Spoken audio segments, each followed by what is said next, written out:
Chapter 306. Han Yunqing, stop. I'm warning you, if you don't let go, you'll have to bear the consequences. Han Yunqing, do you hear me? Stop. Chu Qingge was still wasting her breath on Han Yunqing even after she'd offended her. Han Yunqing's lips quirked up into a wicked smile as she leisurely tugged at her sash. Soon enough, the ribbon was completely undone with a flick of the bow, revealing her white undergarments. Ah! Chu Qingge immediately shrieked. The Chu clan's upbringing was conservative, so how could a proud girl like her stand such a thing? Soon enough, her eyes were wet with tears. Han Yunqing was truly wicked. Seeing the girl on the verge of tears, she smiled even more innocently and pretended to keep going. Now Chu Qingge was truly afraid. She quickly begged, Han Yunqing, I'm begging you. I'm begging you to let me go. Han Yunqing, I was wrong about the poison grounds. Just let me go. Chu Qingge was scared to death. She was so scared that she dropped all her pride and admitted defeat to Han Yunqing. After all, this was Tianning's capital city. She and Duanmu Bei were here as representatives of Western Zhou to celebrate the birthday. If she really took off her robes and things got out of hand, she'd lose both face for the Chu clan and Western Zhou. She'd be finished for the rest of her life, too. The cold beauty was already begging for mercy, so how could Han Yunqing have the nerve to keep going? She smiled and personally tied Chu Qingge's robes before patting her. What's there to be nervous about? I was just joking. Did eldest Miss Chu take it seriously? Do I look like such a despicable person? All right, Han Yunqing wasn't such a saint. She simply had her misgivings. After all, Chu Qingge had come to Tianning as an external envoy. If she made a big fuss, wouldn't Emperor Tianhui use her as a pigtail? She hadn't even dealt with the matters of Western Mountain yet, so she couldn't leave her pigtail for others to catch. Moreover, her bet with Chu Qingge was related to the matter of the poison grounds. If she angered this woman enough to expose the matter, wouldn't she offend Medical City again? Han Yunqing was not a person who would act on impulse. She knew her limits. Moreover, there was still Mu Ling, on the side. That girl wasn't to be trifled with. If she was given a chance, she might even torture Chu Qingge to death. Chu Qingge was still panicking, her face ashen. When she saw that Han Yunqing had really stopped, her heart finally settled back into her chest. How could she be willing to accept this? Proud people hated people who stepped on their pride the most. If it was said that she was jealous of Han Yunqing before, then now it had been upgraded to resentment. She didn't dare to show it on the spot, but she secretly swore that if she didn't get her revenge, her surname wouldn't be Chu. Mu Linger's heart was trembling with fear as she watched. She was completely engrossed in the fight, but when she saw that Han Yunqing wasn't doing anything, she lost all interest. If I could move right now, I'd slap Chu Qingge a few times. Child, come here, Han Yunqing gently beckoned to the little beggar girl on the side. The little beggar girl immediately ran over and looked at Han Yunqing, her large eyes shining with gratitude. Mu Ling's face grew heavy at the sight. She was the one fighting for the little beggar girl's sake, while Han Yunqing was only seizing the chance to get revenge. Han Yunqing handed a pill to the little beggar girl with a smile. Although they've been poisoned with different poisons, this pill can treat all of them. There's only one, so you can decide who you want to give it to. Han Yunqing's words made Chu Qingge's eyes widen. Han Yunqing, you. The little beggar girl would definitely save Mu Ling, Wouldn't Mu Ling, tear her apart in the next hour? Mu Ling, was very surprised. She looked straight at Han Yunqing, just as Han Yunqing looked back. The two of them stared at each other for a while before averting their eyes. Han Yunqing rubbed the little beggar girl's head and teased, I'm leaving. You don't have to give the antidote to anyone either. This was just a joke. How could that be possible? The little girl wasn't an idiot. Seeing Han Yunqing descend the stairs, Chu Qingge cried out, Han Yunqing, come back. You can't be like this. Come back. The little beggar girl immediately moved a stool to stand by Mu Ling's side and fed Mu Ling the antidote. Big sis, thank you. My name is Su Xiaoyu. That was all she said. She didn't care whether Mu Ling would keep asking Chu Qingge to apologize or not, but jumped off the stool to chase after Han Yunqing. Now only Mu Ling and Chu Qingge were left on the second floor. Mu Ling's body was recovering, so it wouldn't be long before she could move again. Seeing Mu Ling walk in front of her, Chu Qingge's heart pounded. What are you planning to do? Mu Ling was a person who drew a clear line between her likes and dislikes. If she liked someone, she'd have no limits. If she didn't like someone, she'd be resolute. What do you think I'm planning to do? She asked seriously. I'm warning you, if you dare. Before Chu Qingge could finish, Mu Ling slapped her across the face with a resounding slap. Just like the slap Chu Qingge had left on Su Xiaoyu's face, 5 blood-red fingerprints were clearly visible. It was a ghastly sight. You don't have to apologize now. Aren't you happy? Rather than make her apologize, she might as well slap her back. Chu Qingge only felt the side of her face burning as if it was about to burst into flames. But this was nothing compared to the fire burning in her heart, which had long been ignited. Damned girl, tell me your name if you have the guts. She raged. Medicine City's Mu clan, Mu Ling, What do you think? Mu Ling, replied immediately. She didn't change her surname or name. She was open and above board. You. Chu Qingge was surprised. She never expected the woman to be Medicine City's genius pharmacist. But so what if she was from the Mu clan? Mu Ling, you better kill me with one blow. Otherwise, I'll make sure you die a horrible death. Chu Qingge warned coldly. This was the first time in her life that a woman had hit her, much less in the face. Do you think I don't dare? Mu Ling, retorted loudly. Han Yunqing didn't act on impulse, but this girl was absolutely impulsive. She couldn't hold back her words or hold back her anger. Without a word, she viciously yanked at Chu Qingge's belt. Mu Ling, stop it. Stop it. Did you hear me? Stop it. Are you tired of living? Mu Ling, allowed Chu Qingge to scream and scream as she turned a deaf ear. She used both hands to rip off Chu Qingge's outer robes. Ah, ah. Chu Qingge had lost her mind. She screamed and screamed, too scared to even beg for mercy. But Mu Ling would probably ignore her anyway. Soon enough, she took off Chu Qingge's robes as well. You dared to use an aphrodisiac on me? I'll let you know what it means to be tired of living. Save me, sob sob, save me. Finally, Chu Qingge was scared to tears. She stood there in her undergarments, unable to move. But Mu Ling didn't stop there. Instead, she grabbed Chu Qingge's belt. Han Yunqing might have misgivings, but she didn't. If Han Yunqing wouldn't do it, then she'd do it. No.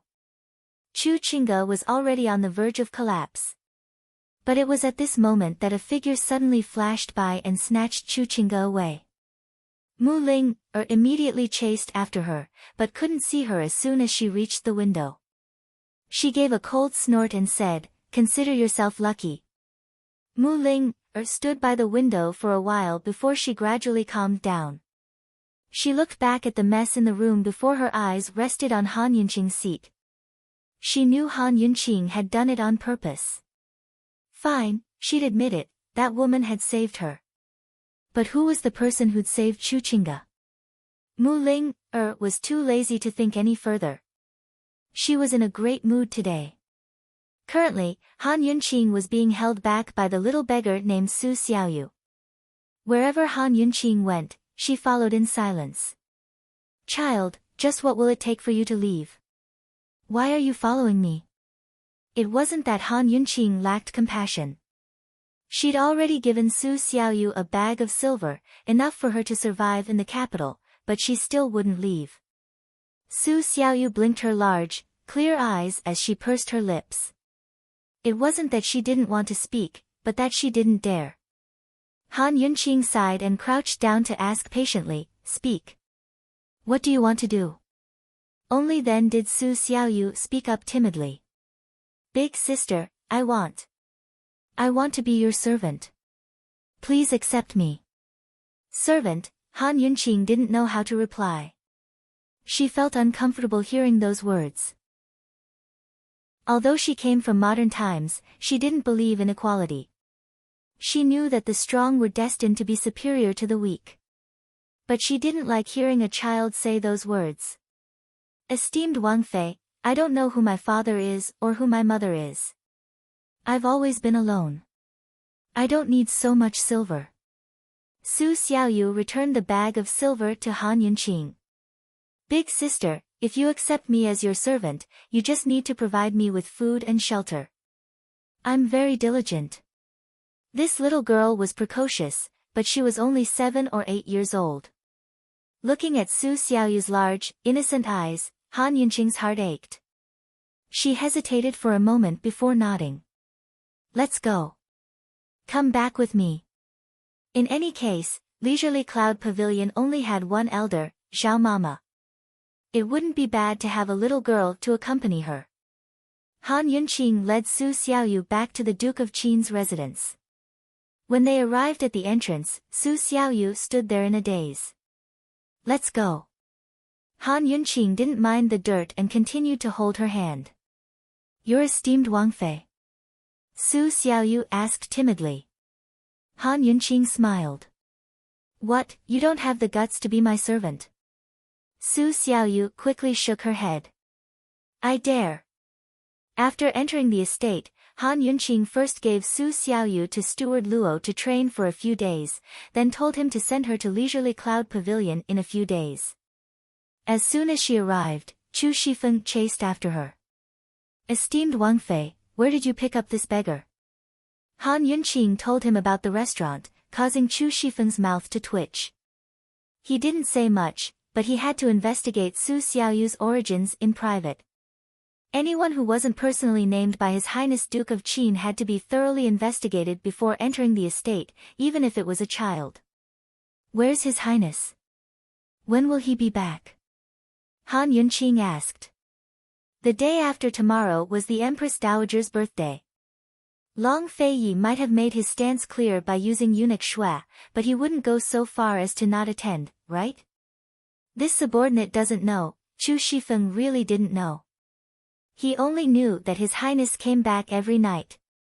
2 days later, on the day of the Empress Dowager's birthday, Han Yunqing waited from noon until nightfall, but Long Feiyi still hadn't shown up. The birthday banquet was a banquet, but most of the imperial family had gone to the palace at noon. Long Feiyi naturally wouldn't show up early, but he couldn't be late either. As night fell, Han Yunqing sat outside his sleeping quarters, growing more and more worried as she waited. What's wrong with that guy? Did something happen to him? Chapter 307. Han Yunqing waited and waited, but Long Feiyi still didn't show up. Even Zhao Mama began to grow suspicious. "Esteemed Wang Fei, could it be that His Highness doesn't want to go? I'm just afraid that he's met with some unexpected misfortune." Han Yunqing understood the current political situation quite well. Logically speaking, Long Feiyi had to attend the Empress Dowager's birthday banquet. Logically speaking, Long Feiyi had just abused eunuch Xue a few days ago. If he missed the Empress Dowager's birthday banquet today, then things would really get out of hand. Unless Long Feiyi wanted to shed all pretenses of cordiality with Emperor Tianhui and start a coup, he wouldn't do such a thing. Logically speaking, the Empress Dowager was still an elder. Everyone was amiable on the surface, but Long Feiyi was a junior. Their marriage had been arranged by the Empress Dowager, so it was impossible for him to miss the banquet without reason. Moreover, since Grand Concubine Yi wasn't going, Long Feiyi had to show his face at least. Esteemed Wang Fei worries too much. What could happen to His Highness? Let's go, we should hurry and change our clothes and put on makeup. Perhaps His Highness is already on his way back. Zhao Mama was still very confident in her mistress. There were only 2 more hours before the banquet began, so Han Yunqing really did need to go make preparations. Unexpectedly, Long Fei Yi arrived before Han Yunqing even entered the leisurely cloud pavilion. He usually liked to wear black, and when he was free, he would stay in the residence and not go out. Most of the time, he would wear white. Tonight he was going to attend the birthday banquet, so he was dressed in purple robes without much adornment. Still, it was this color that set off his innate elegance and nobility, as well as his acquired dignity, that made it hard for anyone to tear their eyes away. Han Yunqing turned to look at him and couldn't help but stare blankly again. In fact, Han Yunqing was not infatuated at all. She didn't even bother to look at Gu's devastatingly beautiful face. Perhaps, Long Fei Yi was her unavoidable calamity. In the face of Han Yunqing's silly expression, Long Fei Yi seemed helpless. He handed a big bag to Zhao Mama and instructed, "I'll wait at the door. Tidy her up before you come out." After he finished speaking, he sat down on the swing in the yard and waited. Han Yunqing stared at him blankly. She thought that he didn't seem to have any reaction to her taking the initiative last time. She even suspected that he was deliberately avoiding her after not seeing her for so many days. Who would have thought that this guy would act as if nothing had happened? In fact, he was still the same as before. Cold and aloof. "Princess Consort. We have to hurry, we can't afford to be slow." Granny Zhao gave her a gentle push before she came back to her senses. However, when the master and servant returned to the room and opened the big bag Long Fei Yi gave them, they immediately understood why he said to be slow. This was a very complete set of formal clothes. There were clothes, hair accessories, face accessories, shoes, and accessories. The clothes were the most conservative style, not revealing anything other than the neck. Although it was conservative, it was still dignified. The most important thing was that it was purple, the same color as Long Fei Yi's clothes. There was only one set of clothes, but there were many other sets of accessories. There were all kinds of styles and they were all expensive things. Seeing this, Han Yunqing and Zhao Mama were stunned. None of the things they had carefully selected could compare to Long Fei Yi's bag. Of course, even if these things couldn't compare to the ones Han Yunqing picked out, she was still very happy to accept them because they were gifts from Long Fei Yi. "Princess Consort, this old servant has watched His Highness grow up and he has never picked out anything for a woman before."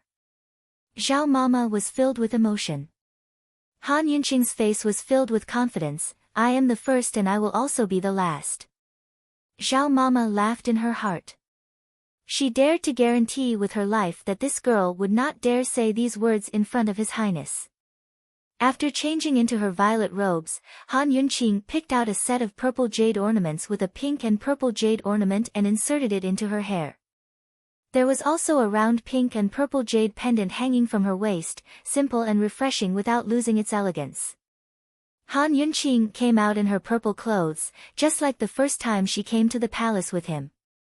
She smiled and said, "Your Highness, it's all packed. Please accept it." Long Fei Yi looked at her for a long time like before, but he did not say anything. However, this time he did not leave without saying a word. Rather, he walked over to her and took out a white jade crystal bracelet. This bracelet was crystal clear and as warm as water, without any impurities. It was covered in a faint layer of light, white with a hint of purple. It was so beautiful that it seemed like a dream. "Here." He only said a single word, but Han Yunqing and Zhao Mama on the side were scared. This was a jade crystal stone. Jade crystal was one of the rarest stones in Cloud Realm continent.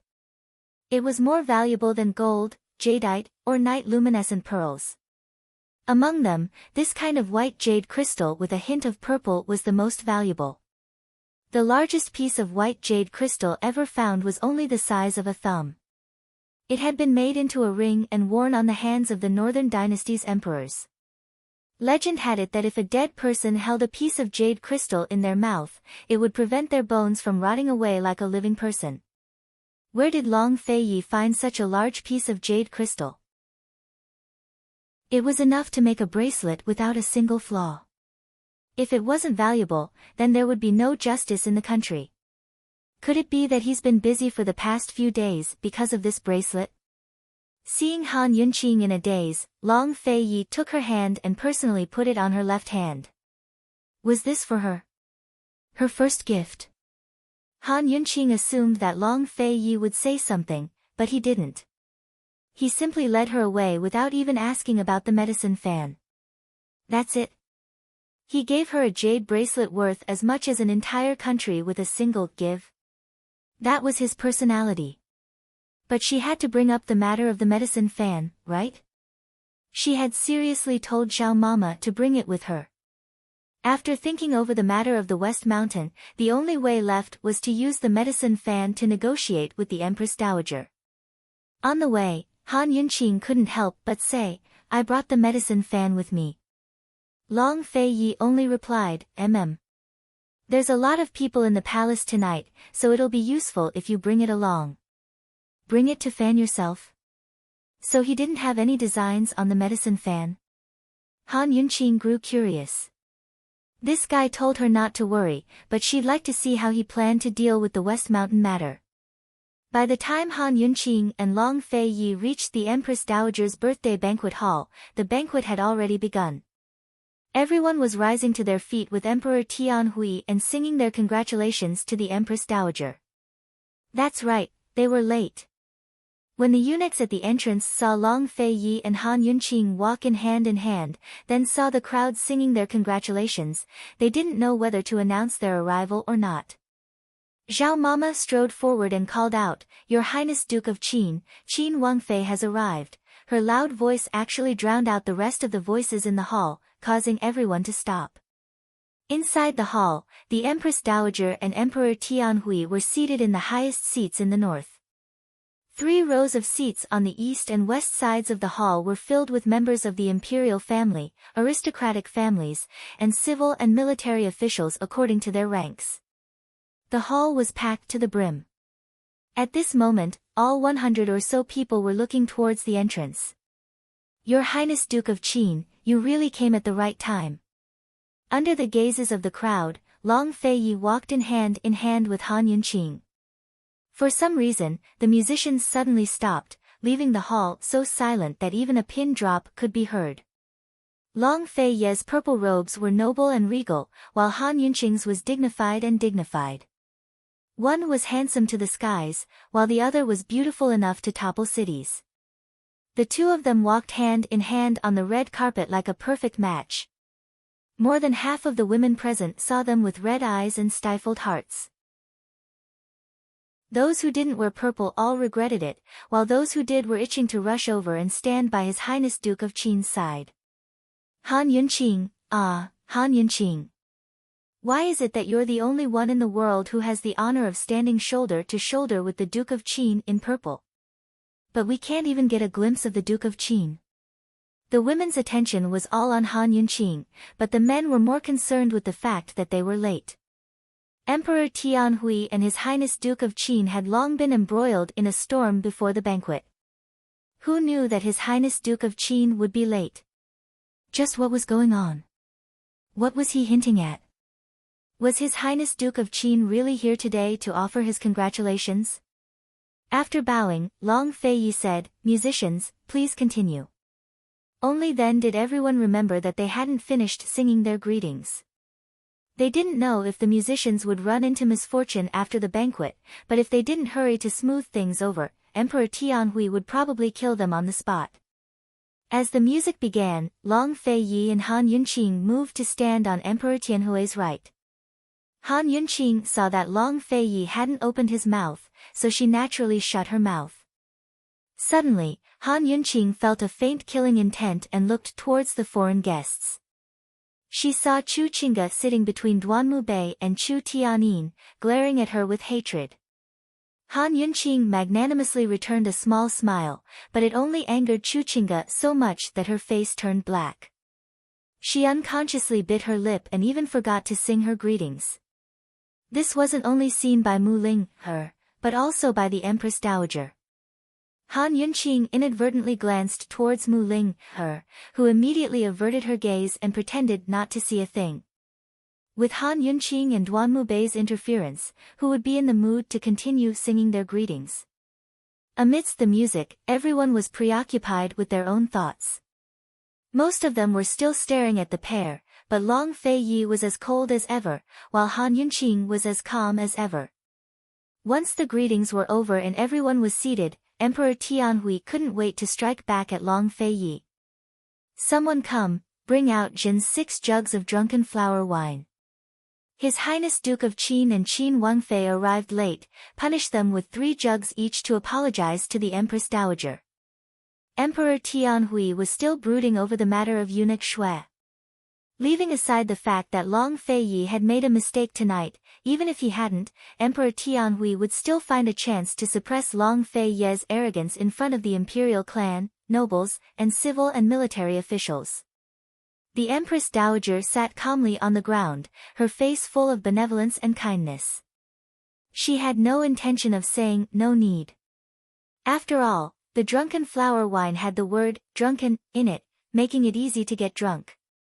Even the best drinkers would get drunk after 3 jugs. Perhaps Long Fei Yi could hold out, but what about Han Yunqing? Han Yunqing had competed in drinking at the plum blossom meet, but the plum blossom wine she won was far inferior to this drunken flower wine. This was Emperor Tianhui's way of deliberately making things difficult for them. Everyone assumed that Long Fei Yi would refuse, but he didn't. He only said, "I'll drink Han Yunqing's in her place." So speaking, he picked up a jug of wine and threw his head back to gulp down jug after jug. Han Yunqing's heart ached at the sight and she wanted to steal the jug for herself. But Long Fei Yi's alcohol tolerance soon exceeded everyone's expectations. He wasn't drunk. There wasn't even a drop of wine on his body. He was completely sober. Many thanks to Imperial Brother for the wine. Emperor Tianhui was in a bad mood. He put on a fake smile and was about to continue when the Empress Dowager stopped him. Chapter 308. The Empress Dowager had long known that Emperor Tianhui would make a fuss over the birthday banquet to make things difficult for the Duke of Qin. She supported his decision as well. But the banquet had just begun. How was she supposed to celebrate if things went on like this? She was still waiting to receive her congratulatory gifts. Moreover, Emperor Tianhui had been too impatient to let the matter go from the start. He'd lost his bearing as a ruler. Emperor, 6 jugs of wine is quite a lot. Let the Duke of Qin rest. If Grand Concubine Yi sees this, she'll feel distressed. The Empress Dowager's benevolent expression made those who didn't know better think she doted on Long Fei Yi. Emperor Tianhui calmed down and realized that he'd been too impatient and lost his bearing. He smiled and said, "Muhu is just biased. Ekhen never said the Duke of Qin should keep drinking. 6 jugs of wine as punishment. Zhen has a good reason to send out troops." Emperor Tianhui purposely emphasized the words, "a good reason to send out troops." 6 jugs of drunken flower wine wasn't enough to make Long Fei Yi drunk. He had even prepared more ruthless moves to play with. This time, he wasn't here to celebrate the Empress Dowager's birthday, but to use this chance to crush Long Fei Yi in front of all of Tianning's power and Western Zhou's crown prince. He wanted the world to know that Tianning's imperial power wasn't to be challenged. Even Long Fei Yi had to submit to him. Eunuch Shui's matter was nothing more than Long Fei Yi's one-sided show of force. Long Fei Yi allowed the Empress Dowager and Emperor Tianhui to echo each other without saying a word. Soon enough, he sat back down with a cold expression. Seeing this, the Empress Dowager wanted to say a few more words, but stopped. Even though it was Long Fei Yi who'd been punished, they didn't feel any satisfaction at all. Instead, they felt like their hot faces had been pressed against someone's cold butt. The Empress Dowager shot a look at Emperor Tianhui. She didn't care what he planned to do, but she wasn't planning to let Long Fei-yi off this time either. Let Long Fei-yi be arrogant for a bit longer. Soon enough, she'd show him who's boss. Although Long Fei-yi was not drunk, Han Yunqing was still worried. She secretly watched him for a while before she was sure that he was really not drunk. She couldn't help but guess how good this guy's alcohol tolerance was. Had he ever been drunk in his life? What was it like to be drunk? After the congratulatory words were sung, the solemn ceremonial music turned into festive and lively music. Singers and dancers went on stage, and the hall became lively all of a sudden. At this time, the birthday celebration officially began. The first person to attend was naturally the emperor. The Empress Dowager naturally looked forward to the gift from her son the most. At this moment, she was waiting with a smile. It was rare for her to smile so sincerely. She saw the eunuch carrying a lump of something, which was covered by a large piece of red silk cloth. What was that? He could tell that the situation was not simple. The Empress Dowager couldn't help but laugh. Emperor, are you still playing riddles with me? What is this?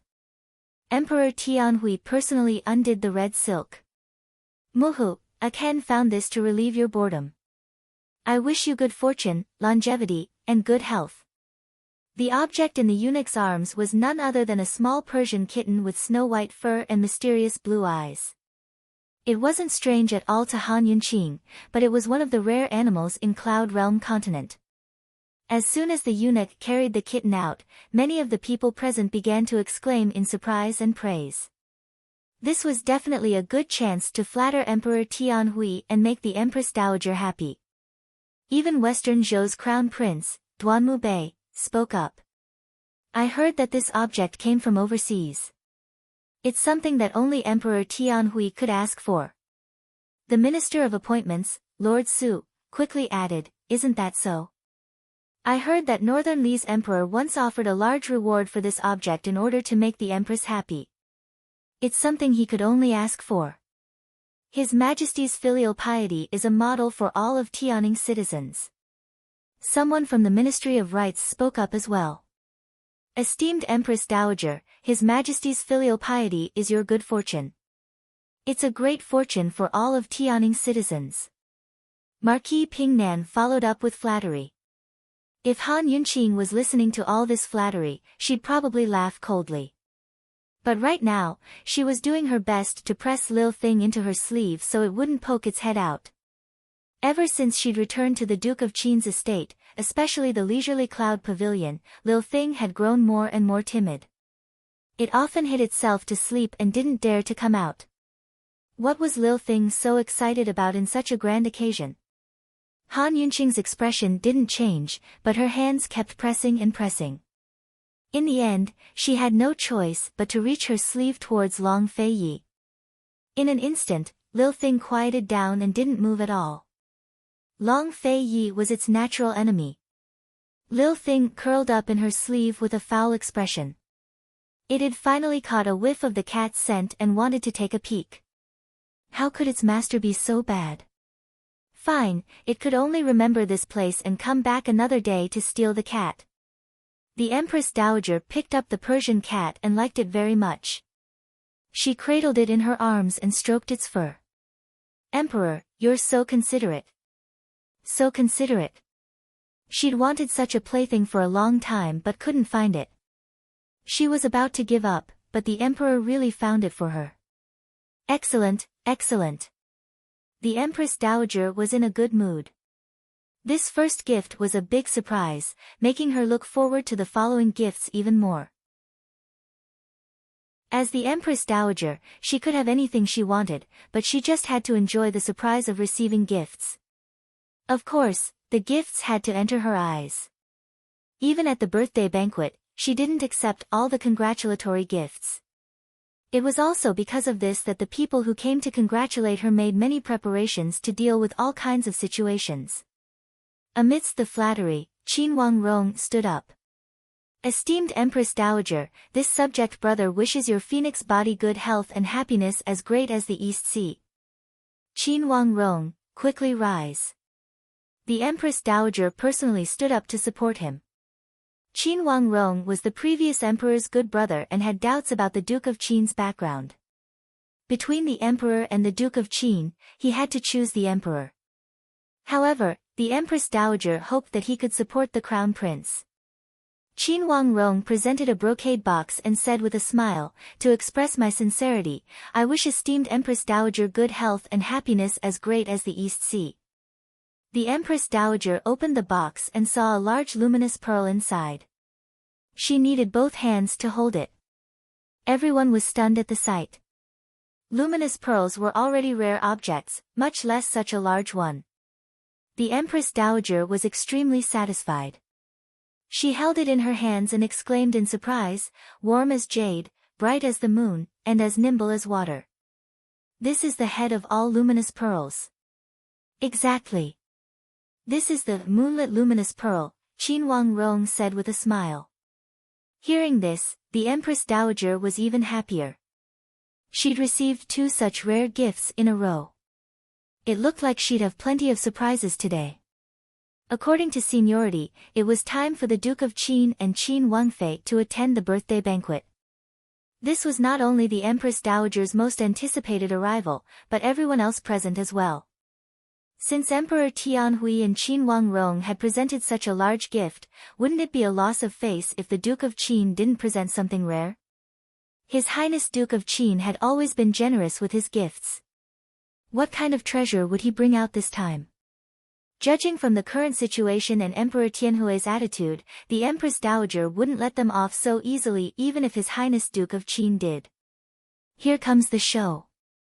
Qin Wangrong hadn't even sat down before everyone's gazes rested on Long Fei Yi and Han Yunqing. Han Yunqing's mouth twitched. Actually, she had no idea what the Long Fei Yi would present. She assumed it was the medicine fan, but he told her to fan herself instead. Seeing the Empress Dowager's expectant gaze, Han Yunqing really wanted to take out the medicine fan to fan herself and show off. She was hesitating over whether or not to take it out when Long Fei Yi stood up. She quickly rose to her feet as well. Was he going to present a gift? Unexpectedly, Long Fei Yi personally poured 2 cups of wine, one for himself and one for Han Yunqing.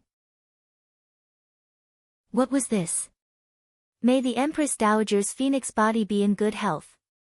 This was Long Fei Ye's toast. He raised his cup in a toast and drained it in one gulp, then he sat back down. There were only words of congratulations, but no gift. For a moment, silence fell upon the scene. Everyone was stunned and gaping in disbelief. How could Long Fei Yi do something like this? Both the Empress Dowager and Emperor Tianhui's faces had turned black. Everyone was anticipating his gift, including the Empress Dowager. After all, the Empress Dowager had even prepared an excuse to refuse. She wanted to seize the chance to humiliate Long Fei, but Long Fei didn't give her anything. He wasn't even willing to say any congratulatory words. Was the phoenix body in good health enough to send her off? This was the rhythm of rejecting others before being rejected. Could it be that Han Yunqing hadn't returned his congratulations yet, so he didn't present his gift? Han Yunqing had become the hope of many people. Even the Empress Dowager's shrewd gaze rested on Han Yunqing. She refused to believe that Long Fei Yi had the guts or the skills to make her look bad in front of everyone. It had to be known that making her look bad was making the emperor look bad. What exactly did Long Fei Yi want to do? With his strength, could he really contend against the emperor? Did he grow his wings? Did he not cause enough trouble with eunuch Shui? Did he have to continue causing trouble? Actually, Han Yunqing was as surprised as everyone else. She didn't know what the consequences of Long Fei Yi doing this would be, but she liked this method too much. It was ruthless and sincere enough. He really didn't want to give anything. This fellow did beautifully. Under everyone's gaze, Han Yunqing's smile was resplendent.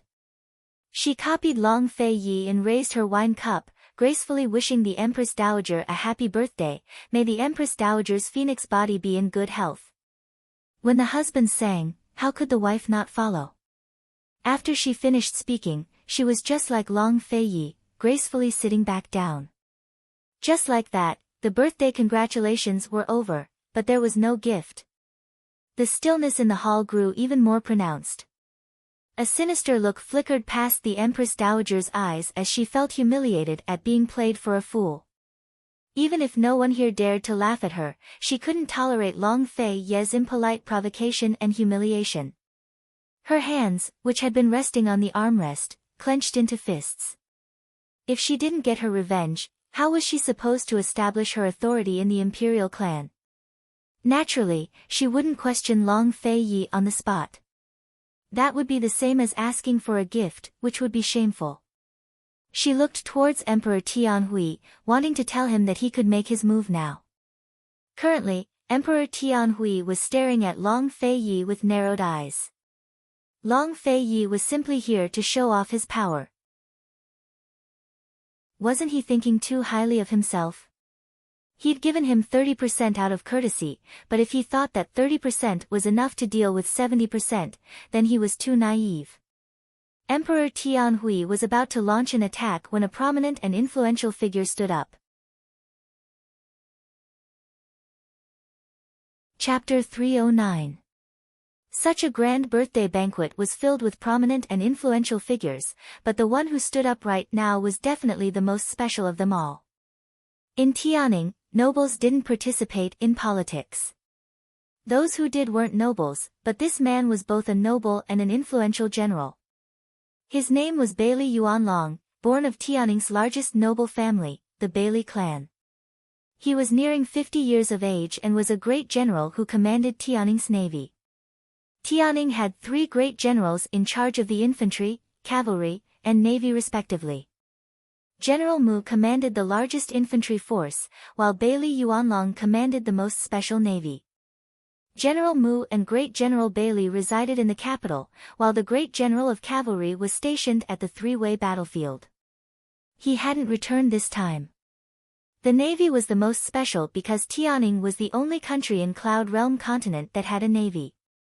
Northern Li and Western Zhou didn't have one. Moreover, Tianning's navy was a regular army that Bailey Yuanlong had single-handedly raised in his youth. Unlike General Mu's illustrious military exploits, Bailey Yuanlong's navy had never been sent out before. However, they received the most military pay from the imperial court each year. None of the civil and military officials dared to object to this, because they all knew that the late emperor had raised this navy to deal with Northern Li. Like Tianning, Northern Li's eastern border was an endless coastline. If necessary, Tianning wouldn't let Northern Li's eastern border go. Thus, once war broke out, this navy would be the Tianning emperor's trump card, the key to turning defeat into victory. Bailey Yuanlong had always kept a low profile and only showed his face once or twice a year. Why was he standing up at a time like this? Everyone was bewildered. General Bailey, is something the matter? The Empress Dowager had always been polite to this naval general personally appointed by the late emperor. This general naturally wishes to congratulate esteemed Empress Dowager on her birthday, Bailey Yuanlong replied. He wants to congratulate her. The Empress Dowager's phoenix body trembled as she stiffened. For a moment, the silence in the great hall was indescribable. Everyone subconsciously held their breaths as they grew nervous. What did Bailey Yuanlong mean by this? Of course he had to attend the birthday banquet, but it wasn't his turn yet. His Highness Duke of Qin had just finished his birthday banquet, and he was already standing up. Could it be that he also wanted to? Everyone trembled with fear. They wanted to guess, but they didn't dare to think too much about it. Some things, even if they thought about it, were treasonous and heinous crimes. Emperor Tianhui's face was grave and stern as he stared unblinkingly at Bailey Yuanlong. Long Feiyi, on the other hand, was aloof and indifferent, as if he didn't care at all. Under everyone's gazes, Bailey Yuanlong personally poured the wine. Was he going to propose a toast like Long Feiyi? Unease began to spread in the Empress Dowager's heart. She wanted nothing more than to go up and stop Bailey Yuanlong, but she couldn't. She sat solemnly, watching, her heart in a whirl. Bailey Yuanlong walked out with a cup of wine in hand. Although he'd never been to a real battlefield, his austere aura was comparable to General Mu's. He was old but vigorous, his every step filled with power as he walked to the Empress Dowager. His posture made everyone's hearts beat faster. Many of them even stopped breathing. The Empress Dowager nervously clenched her hands into fists, forgetting the pain from her fingernails pricking into her palms. Bailey Yuanlong stopped in front of the Empress Dowager and bowed in a neither servile nor overbearing manner. This soldier offers congratulations to esteemed Empress Dowager on her birthday. May esteemed Empress Dowager's phoenix body be in good health. The Empress Dowager was still wearing a smile, but it was completely stiff. She looked calm on the surface, but her heart was already in turmoil. She couldn't guess what Bailey Yuanlong's actions meant. Would he be like Long Fei Yi and only offer his congratulations without a gift? Or would he offer up a gift afterwards? At this point, it didn't matter what Bailey Yuanlong's gift was, but whether he had one at all. If he did, then his action of cutting the queue was a silent protest against Long Fei Ye's actions. It was the strongest support for the Empress Dowager and Emperor Tianhui. If he didn't, then, the Empress Dowager couldn't keep thinking. She was too nervous, the first time she'd ever felt so nervous at her own birthday banquet. She waited for Bailey Yuanlong to offer up his gift, but no matter how long she waited, Bailey Yuanlong didn't say a word. He simply stood there, leaving the Empress Dowager in an awkward position. Was there really no gift? The Empress Dowager couldn't believe it, much less Emperor Tianhui. He coughed lightly to remind the Empress Dowager, who said, "General Bailey may dispense with the formalities." Was he going to dispense with the gifts after that? All eyes were on the scene, but Bailey Yuanlong simply returned to his seat behind Bailey Yuanlong, mirroring Long Fei Yi and Han Yunqing's actions. That's it. It's over. There's only congratulations, but no gift. Thus, Bailey Yuanlong followed the Duke of Qin in offering a toast. In other words, Bailey Yuanlong wasn't here to offer his congratulations, but to publicly declare his position. He and his tens of thousands of naval troops were Long Fei Ye's subordinates. One of Tianning's 3 armies was actually Long Fei Ye's forces. Time seemed to stop as the Empress Dowager stared at Bailey Yuanlong, gaping. Emperor Tianhui was caught off guard as well. For a moment, he couldn't accept reality. He always thought he had the 3 armies firmly in his hands. Even the strongest of the 3 armies, General Mu's estate, was under his control. He never expected Bailey Yuanlong to be one of Long Fei Ye's men. The most frightening thing about a coup was a military coup. Long Fei Ye's move was simply pulling the firewood from under the cauldron. He was using Bailey Yuanlong to tell everyone present that he, Long Fei Yi, had the guts and strength to stand up to Emperor Tianhui as an equal. Emperor Tianhui had always given him some leeway, but the leeway in his hands was enough to fight against the emperor's leeway. The birthday banquet still had to continue. The congratulations had just begun, but the various factions present were already racking their brains. Should they give away the gifts they'd prepared? If they did, they'd be standing on Emperor Tianhui's side. If they didn't, they'd be standing on His Highness Duke of Qin's side. It was time to make a stand. Who would be the first after Bailey Yuanlong? Some were nervous, some were afraid, while others were itching to make a move. Still, nobody expected Crown Prince Long Tianma to be the first to step forward. The Crown Prince's repeated illnesses had long caused the Crown Prince faction to lose power. Moreover, his relapse had caused such a huge uproar. Smart people could tell that Emperor Tianhui was using the Crown Prince's life to suppress Han Yunqing. Although he was the Crown Prince and had returned alive, he couldn't win the Emperor's favor. He should be resentful, hating, and giving up on himself, but he was the first to step forward to protect the face of the Empress Dowager and Emperor. Imperial Grandmother, take a look at what your grandson has brought you. Long Tianma personally offered up a large stalk of lingji mushroom. It was as big as a palm and as red as fresh blood. As soon as it appeared, it drew the attention of the crowd. Someone exclaimed in surprise, "Your Highness Crown Prince, is this the real deal?" Impudence. This Crown Prince is showing filial piety to Imperial Grandmother. How could it be a fake?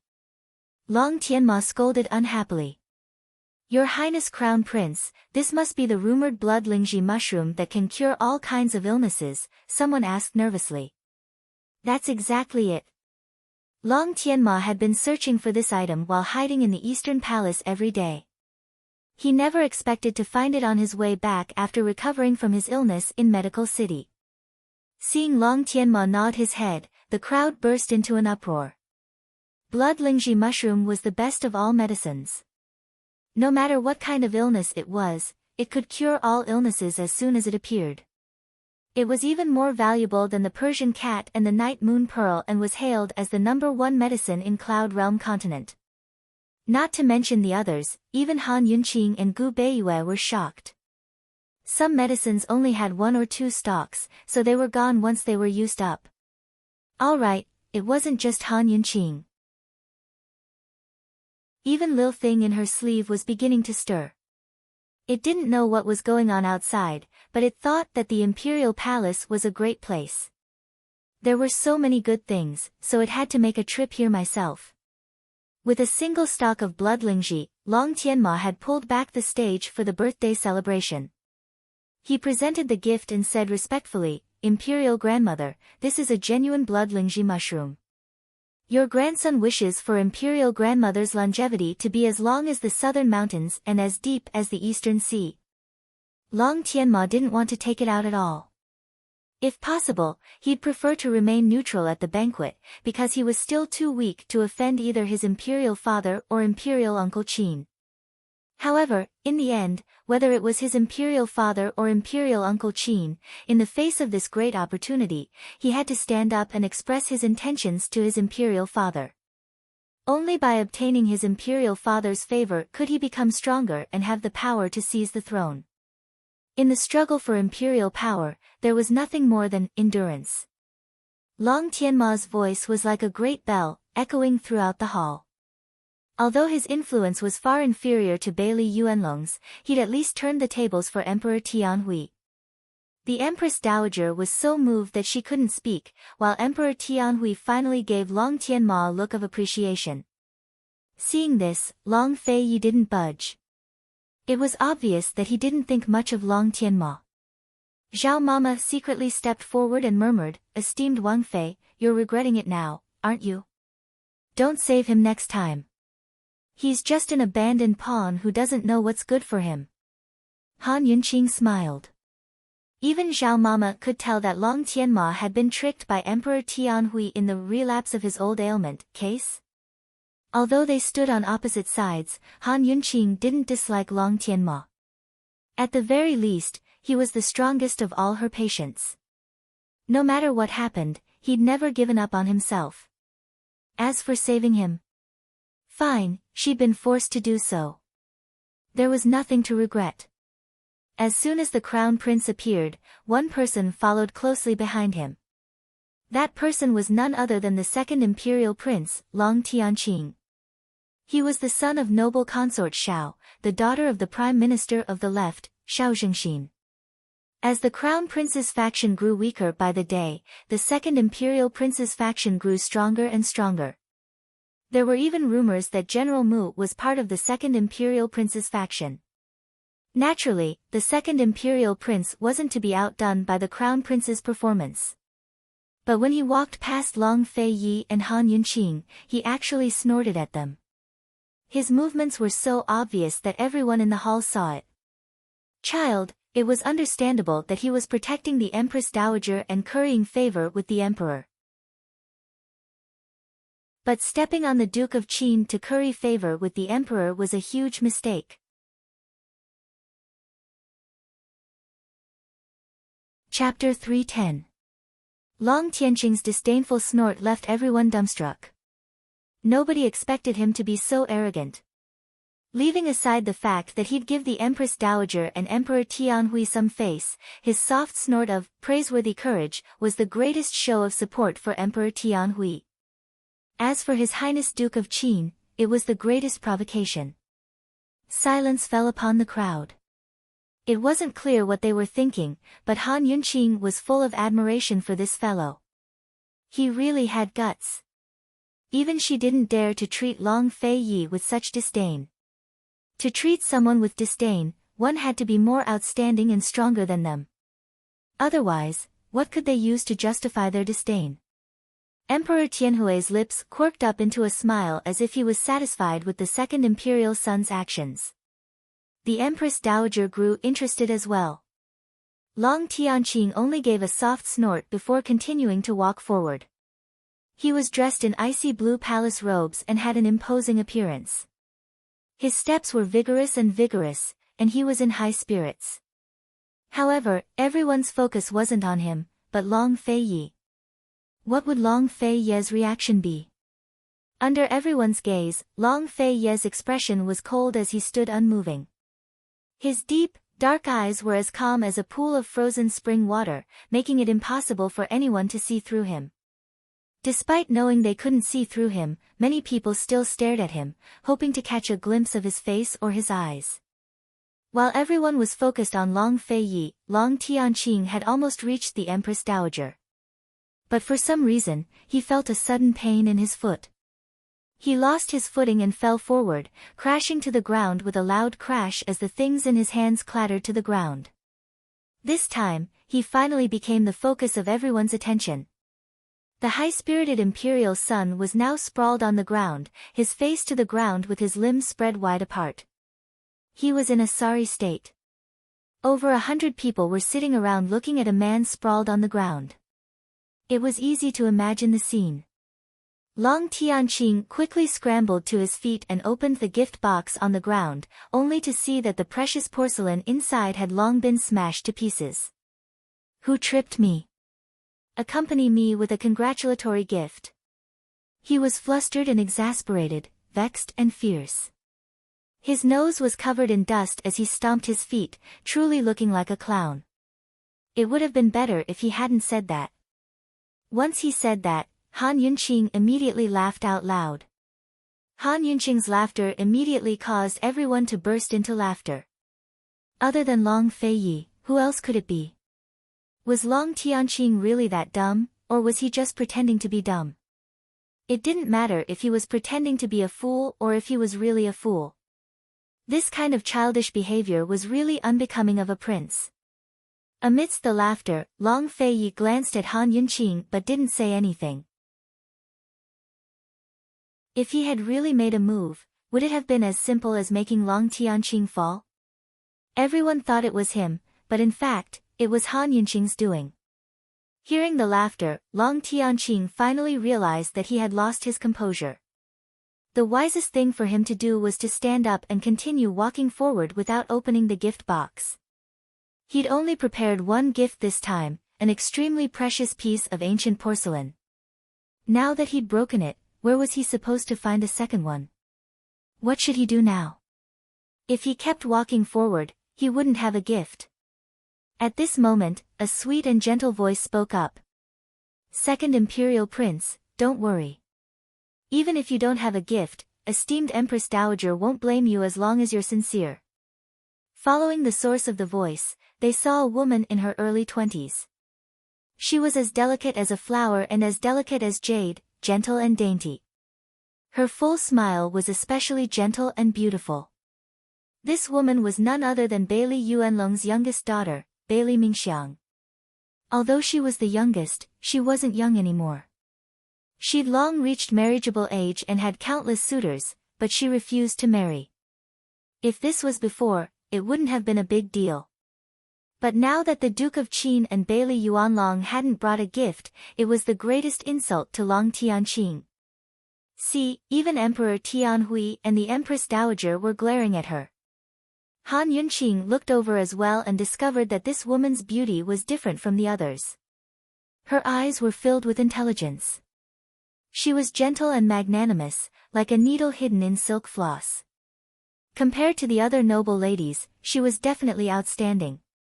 "Bailey Mingxiang, there's no need for you here," the second imperial prince was about to explode when Emperor Tianhui cut him off. Enough, why aren't you withdrawing yet? Imperial father. Long Tianqing grew anxious. Withdraw. Emperor Tianhui was furious. Long Tianqing was very unwilling, but he had no choice but to withdraw. But when he came back, he gave another light snort at Long Feiyi and Han Yunqing. This time, it wasn't a disdainful snort, but one meant to vent his anger. Finally, Long Feiyi looked straight at Long Tianqing. A single glance was enough to make Long Tianqing feel the temperature drop around them. He'd already thrown caution to the wind. After today's birthday banquet, his imperial father and the Duke of Qin would definitely be irreconcilable. Naturally, he'd use his father's favorite method to express his stance. But now that he saw the Duke of Qin's eyes, he began to regret his decision. Long Tianqing fled back to his seat. As soon as he sat down, the left Prime Minister, Xiao Zhengxin, stood up and raised his cup to congratulate the Empress Dowager. This old official congratulates esteemed Empress Dowager on her birthday. May esteemed Empress Dowager's phoenix body be in good health. So speaking, he downed his cup of wine and sat back down without offering any gifts. His actions were so fast that everyone present, including the Empress Dowager and Emperor Tianhui, couldn't react in time. After all, this left Prime Minister Xiao Zhengxin was the second imperial prince's maternal grandfather. How could he? He's actually one of His Highness Duke of Qin's men. That's too surprising. Soon enough, another official stood up and raised his cup to congratulate the Empress Dowager, but without any gifts. This official was the Minister of Revenue, Zhao Ziling, a well-known member of the Second Imperial Prince's faction. Afterwards, various high-ranking officials such as Grand Preceptor Li Xiui, Junior Tutor Lin Batong, and Grand Scholar Ouyang Ming all rose to their seats to offer their congratulations. The Second Imperial Prince himself was flabbergasted, because these people were all in his faction as well. How could this be? Long Tianqing finally regretted his actions. He shouldn't have been so impulsive today. Without the support of these influential officials, how was he supposed to fight against the Crown Prince or the other imperial princes? How was he supposed to fight for the throne? By now, Emperor Tianhui's face had turned completely black. The power and connections in the hands of these influential officials and the departments they controlled were all very important, especially the left Prime Minister. This was not only a fatal blow to the second imperial prince, but also a great hindrance to him. Long Feiyi's actions were too ironic and humiliating. He glared at Long Feiyi, just as Long Feiyi happened to look back. The two brothers' silent contest left everyone in the hall silent, too nervous to even breathe loudly. But at this moment, people still stood up to offer their congratulations.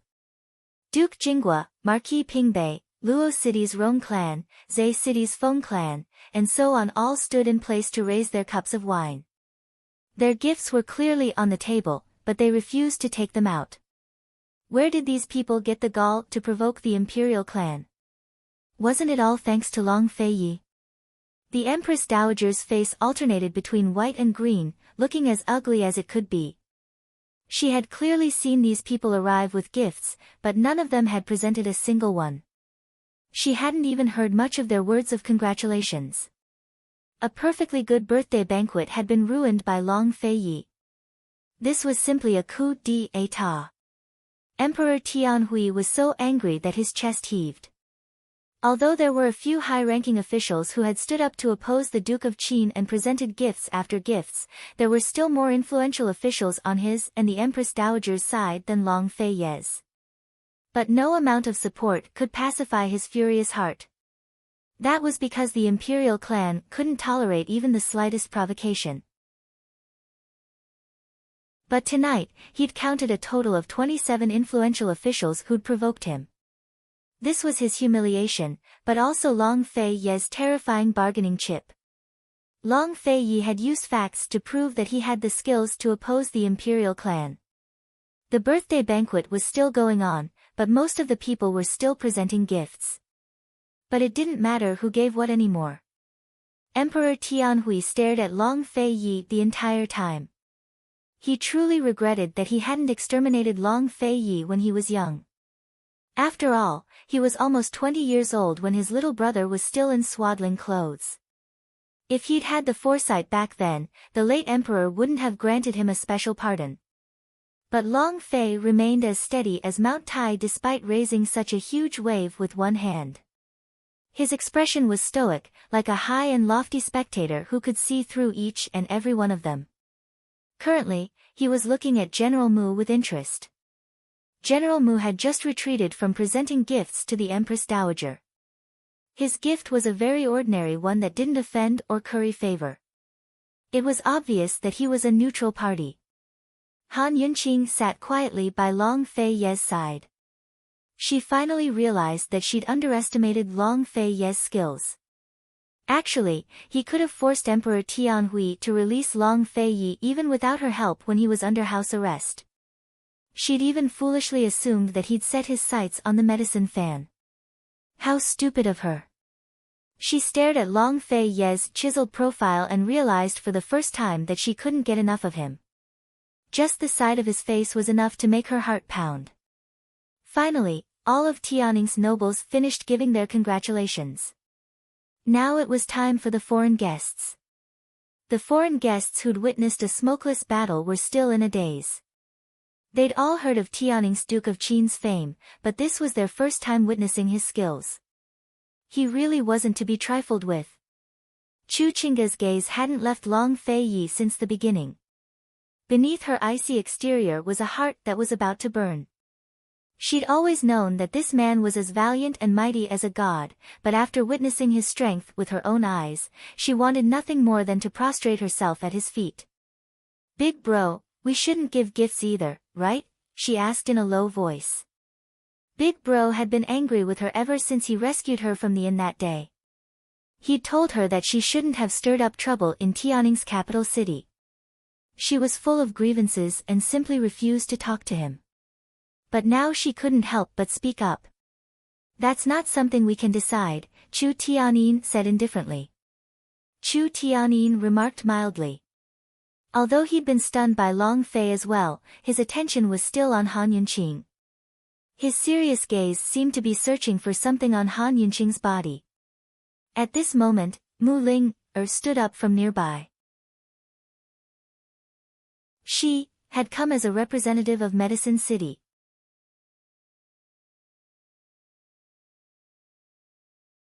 Chapter 311.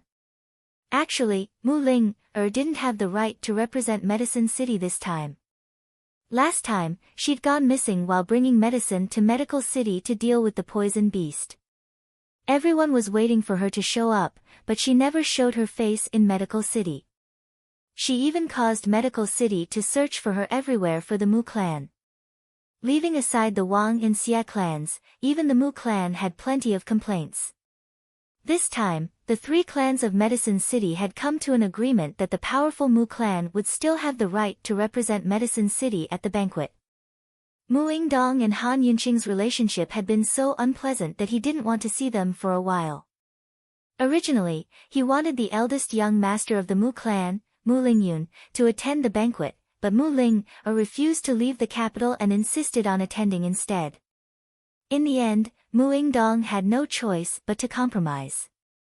It wasn't appropriate for a little girl to represent Medicine City at a national banquet, but Mu Ling's talents in medicine were well known throughout Cloud Realm continent. Her status as a genius pharmacist was still acceptable at such a grand occasion. Mu Yingdong personally gave Mu Ling his gift and told her to take good care of it. She had to say a few words of congratulations before sending it out at the banquet. The three great clans of Medicine City had agreed on the gift together.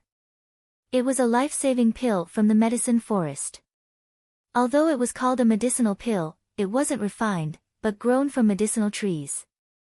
Each tree would produce a single life-saving pill every 30 years. It could protect a person's heart and vital energy when their life was in danger and buy time for doctors to treat them.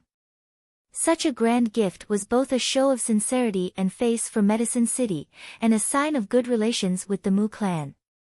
Mu Yingdong was secretly colluding with Jun Yixia, but on the surface, he wanted to get on good terms with Emperor Tianhui. After Han Yunqing and Long Feiyi tricked him, he stood on Emperor Tianhui's side. Seeing Mu Ling stand up, the vexed Empress Dowager finally pulled herself together. She knew that the relationship between Medicine City and Tianning wasn't bad. She also knew that Medicine City's congratulatory gift would definitely be stunning. The foreign guests all maintained a neutral stance and sent gifts as usual. They wouldn't interfere with Tianning's internal strife. This was especially true for a power as complex as Medicine City. A single representative wouldn't be able to decide Medicine City's stance. The Empress Dowager was very confident that Mu Linger would give her a big gift.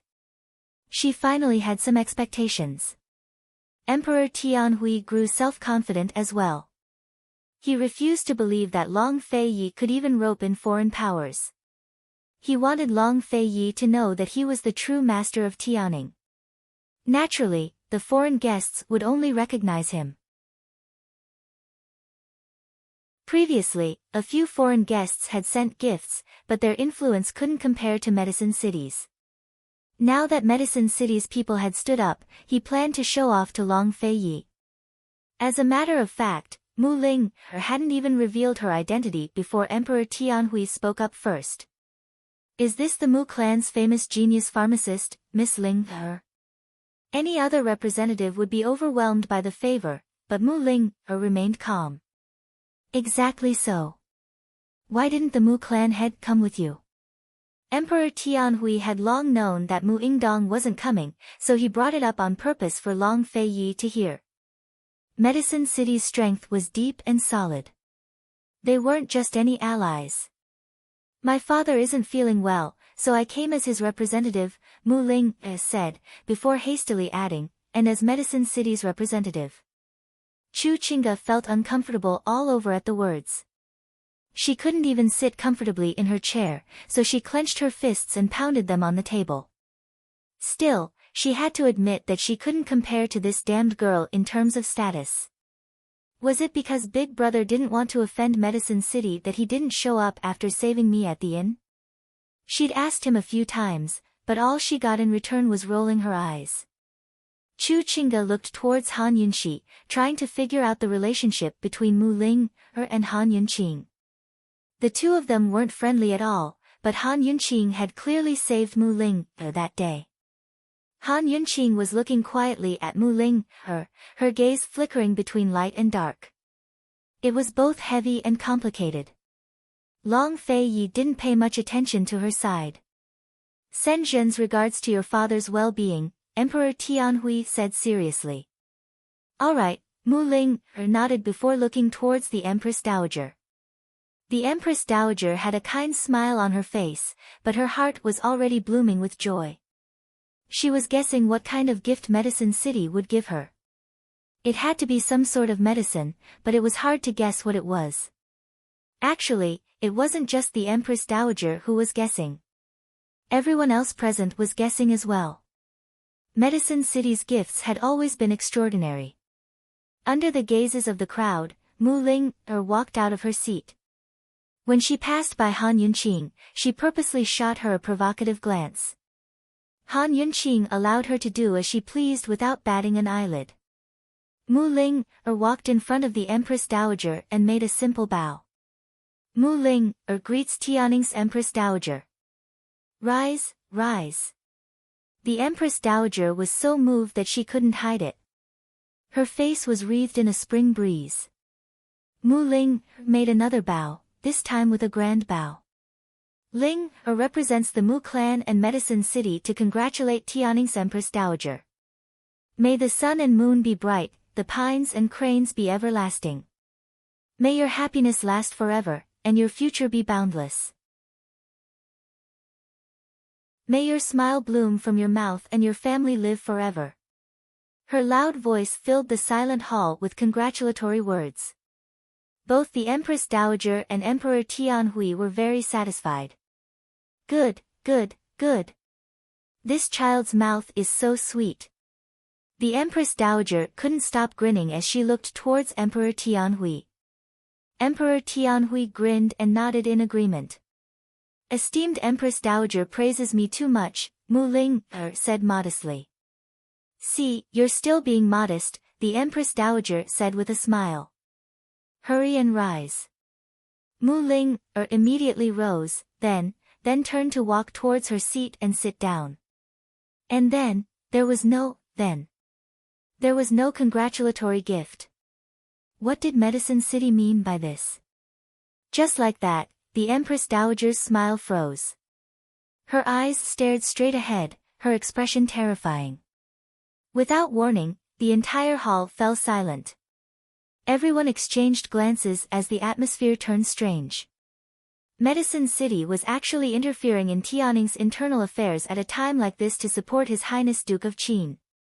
Heavens, what's wrong with Medicine City? Could it be that the three great clans and His Highness Duke of Qin had gotten together? Very soon, all sorts of suspicions arose. The Empress Dowager's breathing grew heavier as she clenched her fists. Her rage was on the verge of exploding. Abominable. Too abominable. This damned girl wasn't planning to give a gift. Why did she walk out then?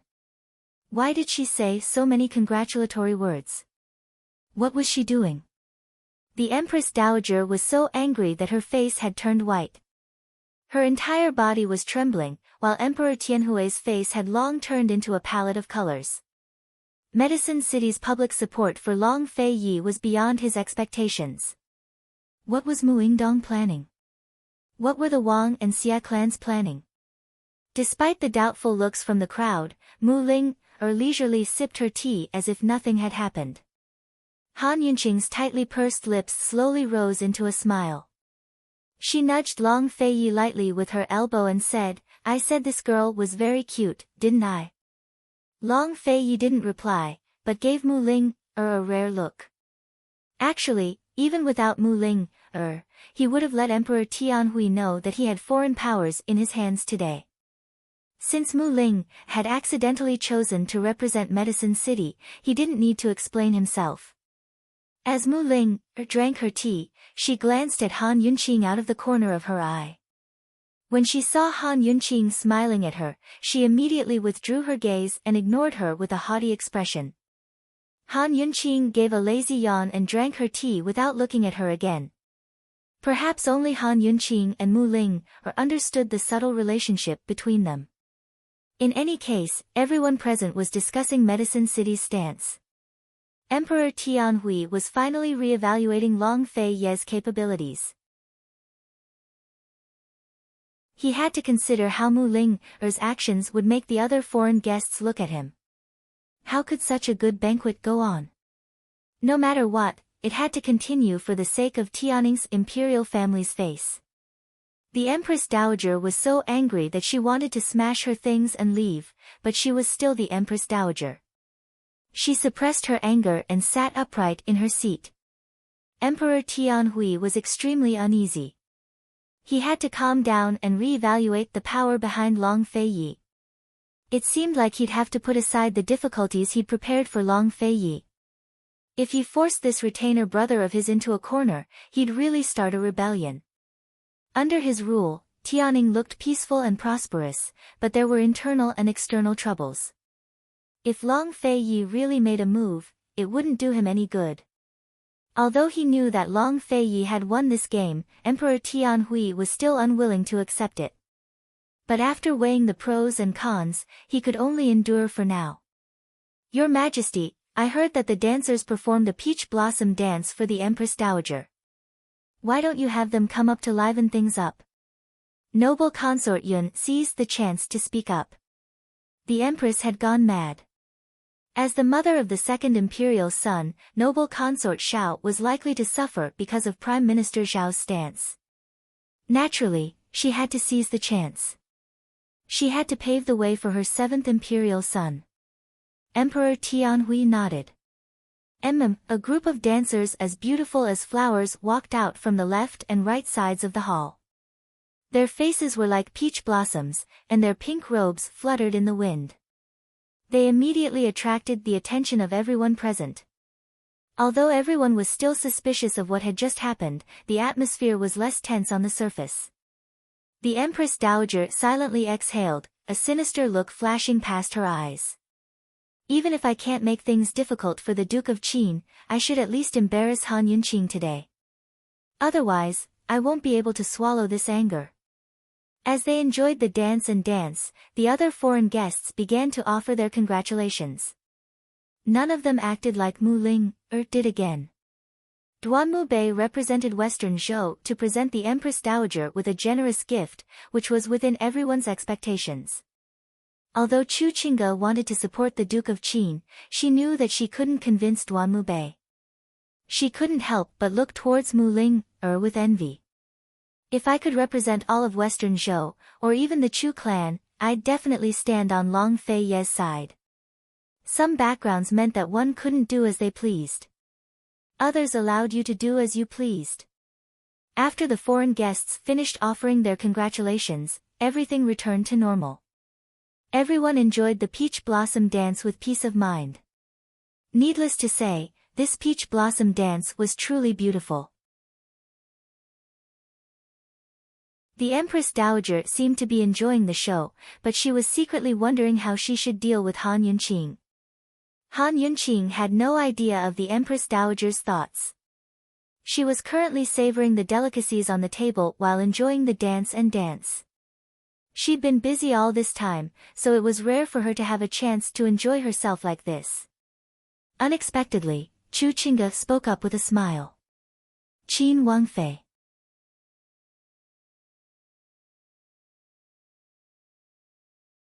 Chapter 312.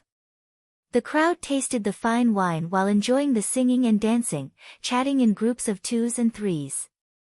Chu Qingge didn't attract much attention when she spoke loudly, but her cries of Qin Wangfei attracted the attention of everyone present. There was no helping it. Han Yunqing was the center of attention to begin with. Moreover, the person by her side had caused a ruckus at the banquet, so it was hard not to look at her at the mention of her name. The lively hall quieted down once more as the Empress Dowager and Emperor Tianhui looked towards Chu Qingge. That was exactly the effect Chu Qingge wanted. Han Yunqing was a little surprised. She knew Chu Qingge would find a chance to get revenge for the restaurant incident, but never expected her to call her out at the Empress Dowager's birthday banquet. She really didn't know what this woman was thinking. Although this looked like a banquet, it was actually a competition between men. What was a woman like her causing a ruckus? Cold, Han Yunqing asked, "Do you need something?" Qin Wangfei's talents and learning are unparalleled in Tianing. Even our Princess Yao lost to you. Now all of Cloud Realm continent is saying that Princess Yao is inferior to Qin Wangfei. Chu Qingge smiled as she spoke, causing Duanmu Bei's face to darken. What does this woman want to do? Why bring up Yao Yao for no reason? Hasn't she lost enough face? Chu Tiannin's eyebrows creased in irritation as he tugged at Chu Qingge. Unfortunately, she ignored him and kept talking. The so-called talents and learning include poetry and songs, as well as the zither, chess, calligraphy, and painting. It's a pity that esteemed Wangfei only beat Princess Yao in poetry. At these words, Duanmu Bei's gloomy face dissipated into the clear skies. He suddenly realized that this was a great chance to turn things around for Yao Yao. After all, a cold beauty like Chu Qingge had always disdained competitions or women's gatherings. But in reality, her talents and learning far surpassed Yao Yao's. She was the most talented woman in Western Zhou. If she said something like that, then she must be challenging Han Yunqing. Han Yunqing was definitely going to lose. Cold, Han Yunqing looked at Chu Qingge and allowed her to speak without saying a word. Chu Qingge pressed on step by step before adding, "Qingge invites Qin Wangfei to play a piece so I can experience Qin Wangfei's zither skills. It can also count as a performance for esteemed Empress Dowager's birthday celebration." Han Yunqing's lips curled into a mocking smile. It was obvious that she wanted to compete with her in zither skills and avenge Duanmu Yao. Look at how good her words were. With just a few words, she pulled the Empress Dowager to her side. Needless to say, the Empress Dowager had been fretting over a chance to make things difficult for Han Yunqing. As soon as she heard Chu Qingge's suggestion, her interest was piqued. Before Han Yunqing could say anything, the old lady had already made the decision. All right. Good idea. Aijia has also heard that Qin Wangfei's talent is renowned throughout the world. Aijia wants to take this opportunity to see for herself. Esteemed Empress Dowager, why don't we each play a song for the Peach Blossom Dance? Chu Qingge suggested hastily. Very good, very good. The Empress Dowager was very happy. When there was a performance, there would be a competition. When there was a competition, there would be an evaluation. Of course she wouldn't give Han Yunqing a good review. Moreover, playing a song together wasn't an easy task. Playing a live zither accompaniment was the most difficult part. It tested not only one's skill in the zither, but one's temperament and skills as well. This required a certain level of mastery over music. Usually, one had to start from elementary school and receive professional guidance from a court musician. Otherwise, it would be impossible to learn. Of course, the Chu clan could afford to hire a court musician, but Han Yunqing's clan, he. Both Chu Qingge and the Empress Dowager were certain that Han Yunqing didn't know how to play. Indeed, Han Yunqing really didn't know how to play. Forget about accompanying music, she couldn't even understand ancient musical scores. Yunqi, come. Play a song to cheer me up, the Empress Dowager was half joking, half commanding. They'd just come to the birthday celebration, so she couldn't bring herself to ask everyone for gifts. Thus, she couldn't do anything about Long Fei Yi or the other nobles. But now, she had ways to deal with a single Han Yunqing. No matter how strong the Duke of Qin was or how rebellious Han Yunqing was, they couldn't openly defy her orders at the birthday banquet. Han Yunqing hesitated for a long time before replying. Esteemed Empress Dowager, let Miss Chu play a song first. Hearing this, Chu Qingge and the Empress Dowager were both secretly pleased. If Han Yunqing was in such a difficult position, there'd be a good show to watch later. Esteemed Empress Dowager, Qingge has embarrassed herself, Chu Qingge couldn't wait to show off. Today, Long Fei Yi was present. If she didn't seize the chance to draw his attention, who knew how long she'd have to wait. Today, she'd let Long Fei Yi know that she was more than twice as good as Han Yunqing. An expensive guzheng was placed in the center of the hall with Chu Qingge sitting upright behind it. The musicians on the side had all stopped what they were doing to allow a group of pink-robed dancers to surround her. Her white robes made her seem otherworldly, her aura cold and clear. The dancers' pink robes were beautiful and dreamy, like a fairy descending from a forest of peach blossoms. Everyone was intoxicated by the sight. Even Emperor Tianhui grew interested. Unfortunately, Long Fei Yi was the only one drinking wine by himself. He was in a world of his own, completely ignoring the beautiful scenery in the hall. When Chu Qingge saw that Long Fei Yi wasn't even looking at her, she angrily began to play. Today, she was going to play until he looked over. Clang! At the sound of the music, the dancers began to dance. Chu Qingge was so focused that she didn't have the dancers coordinate with her music. Instead, she used the music to match the dancers' steps. It was the same flourishing peach blossom dance from before, but the accompanying music was completely different. It changed from the bleakness of winter to the cheerful blossoms of spring, to the joy of spring, and then to the fall of spring. It was both romantic and sad. The dance and the music matched each other perfectly, far surpassing the accompanying music from before. Everyone watched and listened until Chu Qingge finished the last note and the dancers stopped. Only then did they recover their senses. The Empress Dowager clapped her hands and exclaimed, "Good!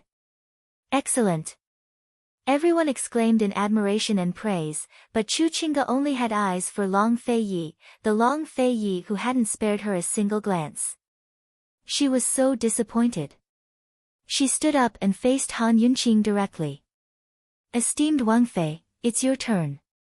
Perhaps Long Fei would only realize how good she was at playing the piano with a comparison. Hee hee, don't lose face for me or our Tianing, the Empress Dowager was impatient. Currently, Han Yunqing was sitting lazily with her chin propped up in her hand. She had no intention of rising to her feet as she smiled. Miss Chu is truly formidable. I was completely mesmerized just then. You played so well. Esteemed Wang Fei praises me wrongly. Esteemed Wang Fei can definitely play better than Chinga, Chu Chinga feigned modesty. Han Yunqing's face was full of worry. How could that be? You and the dancers worked so well together. This Wang Fei can't do such a thing. Chu Chinga only felt that these words were strange, but she couldn't put her finger on it. Yunxi, hurry and play a song, the Empress Dowager urged. But Han Yunqing only laughed. Esteemed Empress Dowager really knows how to joke.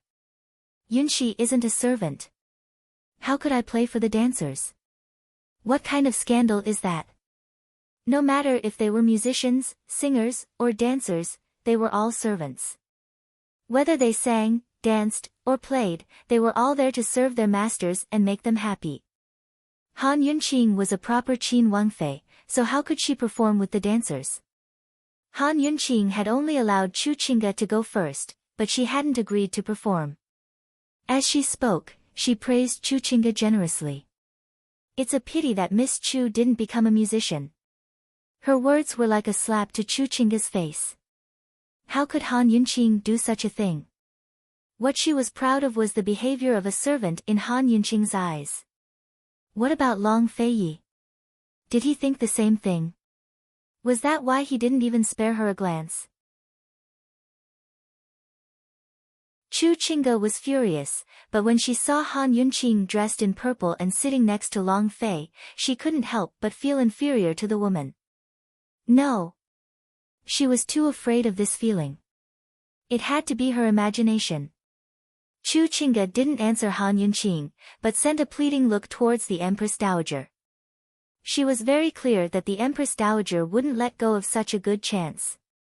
That's right, the Empress Dowager hated Han Yunqing even more than Chu Chinga. How could she let go of such a chance? Yunxi, you made a promise to me just then. Don't make me unhappy, the Empress Dowager was still smiling, but there was a hidden meaning behind her smile. Esteemed Empress Dowager, Yunxi only wanted Miss Chu to play a song first. When did I ever agree? Han Yunqing pretended to act coquettishly. Then if she plays a song first, you'll take it, the Empress Dowager said patiently. I didn't say I'd take it. If she plays a song first, she'll play another. Han Yunqing said self-righteously. She was simply a scoundrel. Many people laughed at her words. Mu Ling laughed the loudest of all. How could a proud person like Chu Chinga stand it? She huffed and said, Esteemed Empress Dowager, is Qin Wang Fei going back on her word? Finally, the Empress Dowager grew serious and said coldly, Yunxi, I'll have you. As the Empress Dowager spoke, she saw Han Yunqing slowly take out a fan from behind her back. First, she turned it over and over in her hands to play with it a few times, then calmly and leisurely fanned herself. As soon as the Empress Dowager saw the fan, she shut her mouth. Heavens! This was the medicine fan, the very thing she'd bitterly searched for decades. She looked forward to seeing it every day, so she recognized it at a glance. It was definitely the best medicine for insomnia, the medicine fan. She'd suffered from insomnia ever since she was young. Every night, she found it hard to fall asleep and had to toss and turn in bed for 2 to 4 hours before she fell asleep. Once she fell asleep, she'd be woken up by noises and couldn't fall asleep again. Instead, she'd have to keep her eyes open until dawn. Naturally, she'd taken plenty of medicine before, or else she wouldn't have lived to this day. She wouldn't be so energetic during the day, but every medicine had a side effect. She was already afraid of taking them. Back then, the head imperial physician had written a prescription for the medicine fan, saying it was only beneficial and harmless to the body. But she'd never found a trace of it. She never thought that it'd end up in Han Yunqing's hands. Only those who'd suffered from insomnia knew how painful it was. The Empress Dowager stared at the item in Han Yunqing's hands and forgot about making things difficult for her. She was so happy that she was about to cry. Very few people could recognize the medicine fan. Chu Qingge didn't recognize it, nor did she know about the Empress Dowager's insomnia. Seeing the Empress Dowager remain silent, she hastened to say, "Esteemed Empress Dowager, does your Tianing Wangfei always go back on her word?"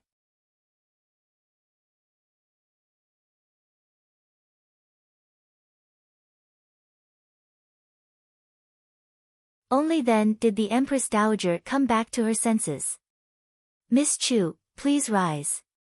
Chu Qingge took a deep breath and straightened up, her haughtiness returning. As long as the Empress Dowager cooperated with her, Han Yunqing's words would be useless.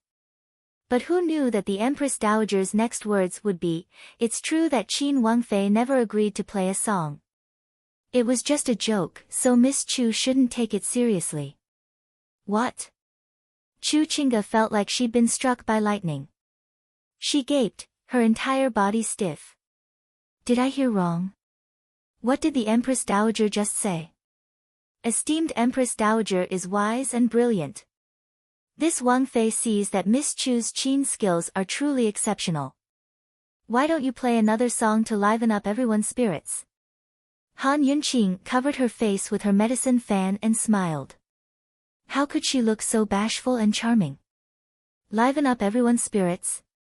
If Han Yunqing hadn't said that she was a servant, it wouldn't have been a big deal for her to liven things up.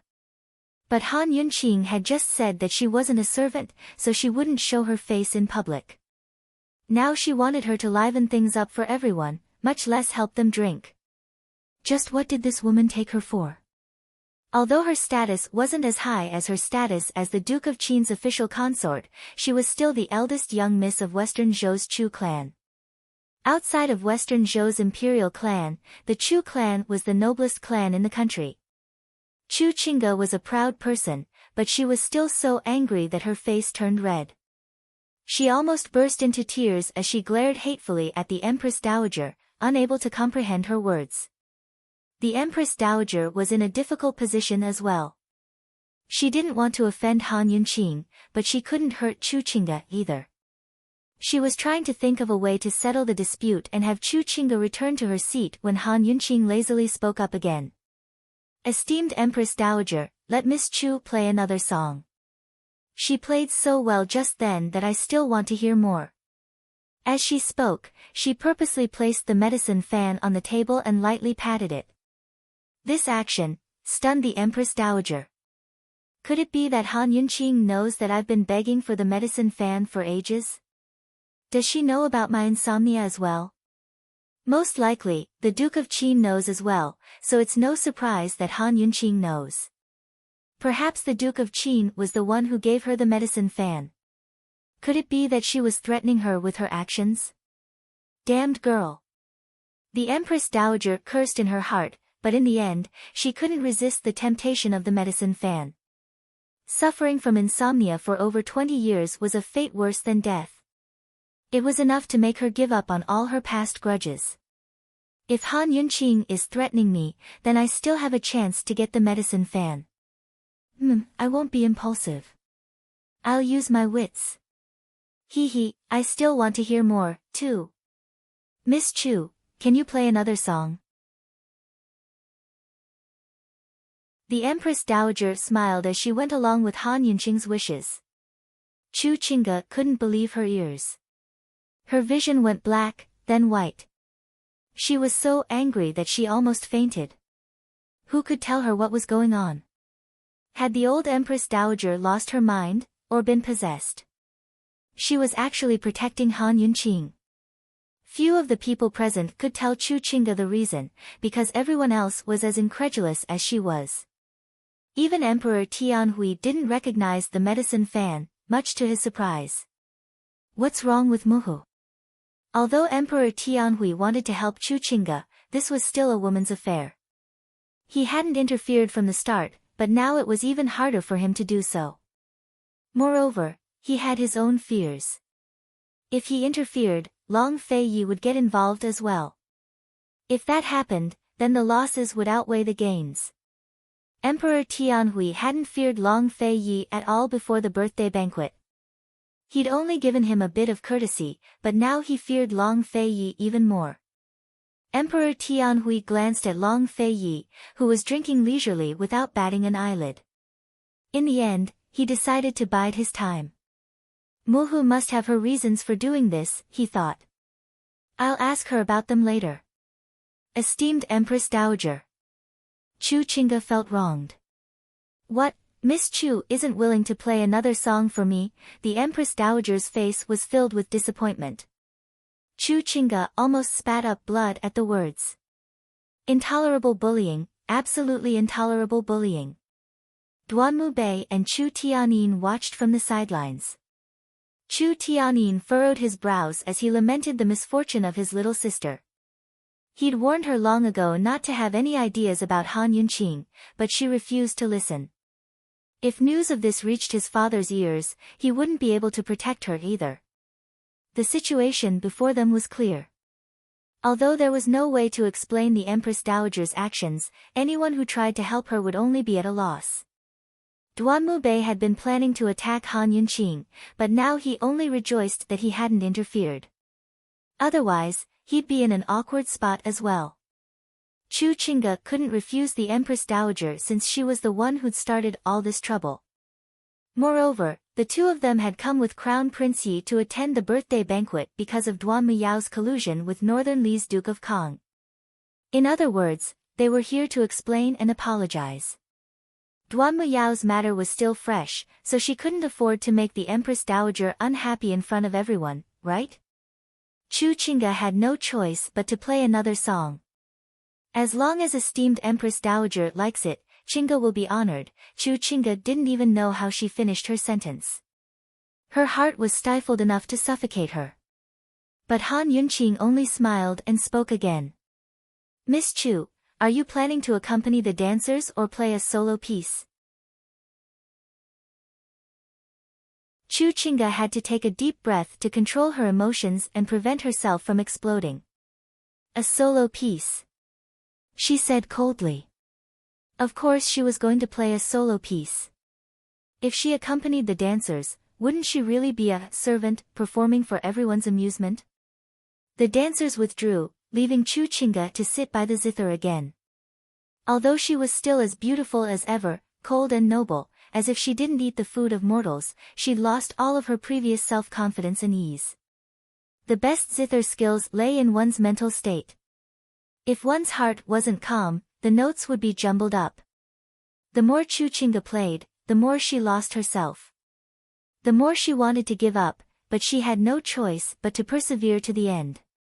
She didn't even dare to raise her head to look at the crowd for fear of their mocking gazes. Still, she couldn't help but look towards Han Yunqing. Han Yunqing was still sitting there lazily, admiring her with interest. Even though she'd chosen to play a solo piece, the sight of Han Yunqing's elegant posture and languid gaze still made Chu Qingge feel like a servant performing for Han Yunqing's sake. She'd been so confident in challenging Han Yunqing to a duel, but who knew that she'd end up playing two pieces in a row while Han Yunqing sat there so respectfully the entire time. She'd won without a fight. Grievance, unwillingness, and resentment all rose up in her heart. Her zither notes grew more and more disorderly as the crowd began to talk amongst themselves. Chu Qingge herself didn't notice. She couldn't help but glance towards Long Feiyi from the corner of her eye, only to see Long Feiyi looking at her. Heavens, is he finally paying attention to me? Chu Qingge's heart trembled. Suddenly, there was a clang as the zither string snapped. Only then did Chu Qingge recover her wits and realize how terrible she'd been playing. She looked at the broken string, then looked up at Long Feiyi. She was at a loss when faced with the attention she'd been longing for. Long Feiyi was looking at her now, but only at her most wretched state. Long Feiyi only glanced at her a few times before leaning towards Han Yunqing and intimately pressing his lips against Han Yunqing's ear. She couldn't hear what he was saying. Han Yunqing chuckled softly as if she was very happy. Chu Chinga's heart ached at the sight. Are they laughing at me? With the string snapped, she couldn't play anymore. She gritted her teeth and finally lowered her proud head to bow to the Empress Dowager before silently returning to her seat. She'd lost, thoroughly. After Chu Chinga's farce, Emperor Tian Hui and the Empress Dowager had no choice but to withdraw all of their preparations. The birthday banquet proceeded smoothly. Although it didn't count as a coup d'état, it had far-reaching implications for Tianing. When the banquet ended, Long Feiyi and Han Yunqing's carriage was the first to leave. Unexpectedly, Mu Ling was even faster than them. By the time they reached the Duke of Qin's estate, Mu Ling was already waiting for them on the steps.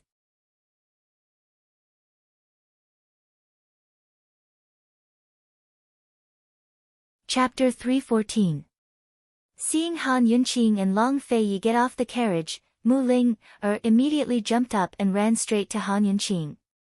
Han Yunqing was used to seeing women who were infatuated with Long Feiyi, but this was the first time she saw a woman who turned a blind eye to Long Feiyi.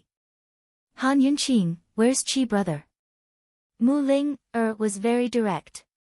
She had been staying in the capital all this time because of Qi brother. She always thought that Qi brother would come after her for pushing Han Yunqing, but who would have thought that Qi brother didn't show up even after waiting for so long. After her father redeemed her out of King Qin's mansion that day, she didn't leave. She stayed in the enclosest to King Qin's mansion and often waited at the front and back gates of King Qin's mansion, hoping to bump into Qi brother. Unfortunately, she returned disappointed every time. You didn't send your Qi brother to me, so how would I know? Han Yunqing asked with a smile. Mu Ling was speechless for a moment and asked again, did Qi brother look for you? This silly girl, was it really okay to ask such a question in front of Long Feiyi? Even if Gu looked for her, she wouldn't admit it. Mu Ling treated Long Feiyi like air, and Long Feiyi also treated her like air. He held Han Yunqing's hand and continued to walk forward, and Han Yunqing followed him. Unexpectedly, Mu Ling boldly stopped Long Feiyi. You hurt Qi brother. When they were in the bamboo forest in the backyard of the Mu residence, her father questioned her, and she learned that Qi brother was kicked into the water by Long Feiyi. In fact, her father had been secretly monitoring her every move in the bamboo forest. Unfortunately, she didn't know at all.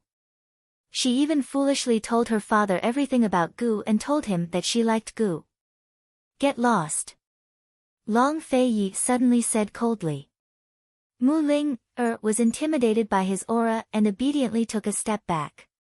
However, her mouth was still tough. Han Yunqing, Qi brother did all this to help you. If anything happens to him, you'll have to deal with it. After she finished speaking, she turned and strode away. She decided to stay by Han Yunqing's side until Qi brother showed up. She firmly believed that Qi brother would come back to find Han Yunqing. Actually, Han Yunqing didn't need Mu Ling to remind her. She was worried about Gu the entire time. It had been too long since they'd heard from him. She didn't know how badly he was hurt. It wasn't just Gu, but Mute Granny as well. Long Feiyi had sent Chu Shifeng to search for her, but there was still no sign of her. It was normal that they couldn't find her corpse after falling off such a high cliff. But Han Yunqing was still holding on. She refused to accept the fact that Mute Granny was dead until she saw the body. By the time the two of them returned to the hibiscus courtyard, it was already late at night. They'd lost count of how many times they'd walked through the garden's corridors. In the dead of night, the moonlight shone like gauze. Long Feiyi held her hand as they walked slowly. Time seemed to slow down here, making everything seem beautiful. Han Yunqing, do you know how to play the zither? Long Feiyi suddenly asked. Zither? That was such a big word that Han Yunqing didn't even know how to answer. Didn't you hear enough at the birthday banquet? She asked with a grin. Every time, no matter how bright her smile was, he'd always be cold. She always wondered if it was true that smiles could affect people. I'm just asking, Long Fei Yi said mildly. If you want to listen, I'll just play a few pieces. Han Yunqing was still smiling. She'd long gotten used to his coldness.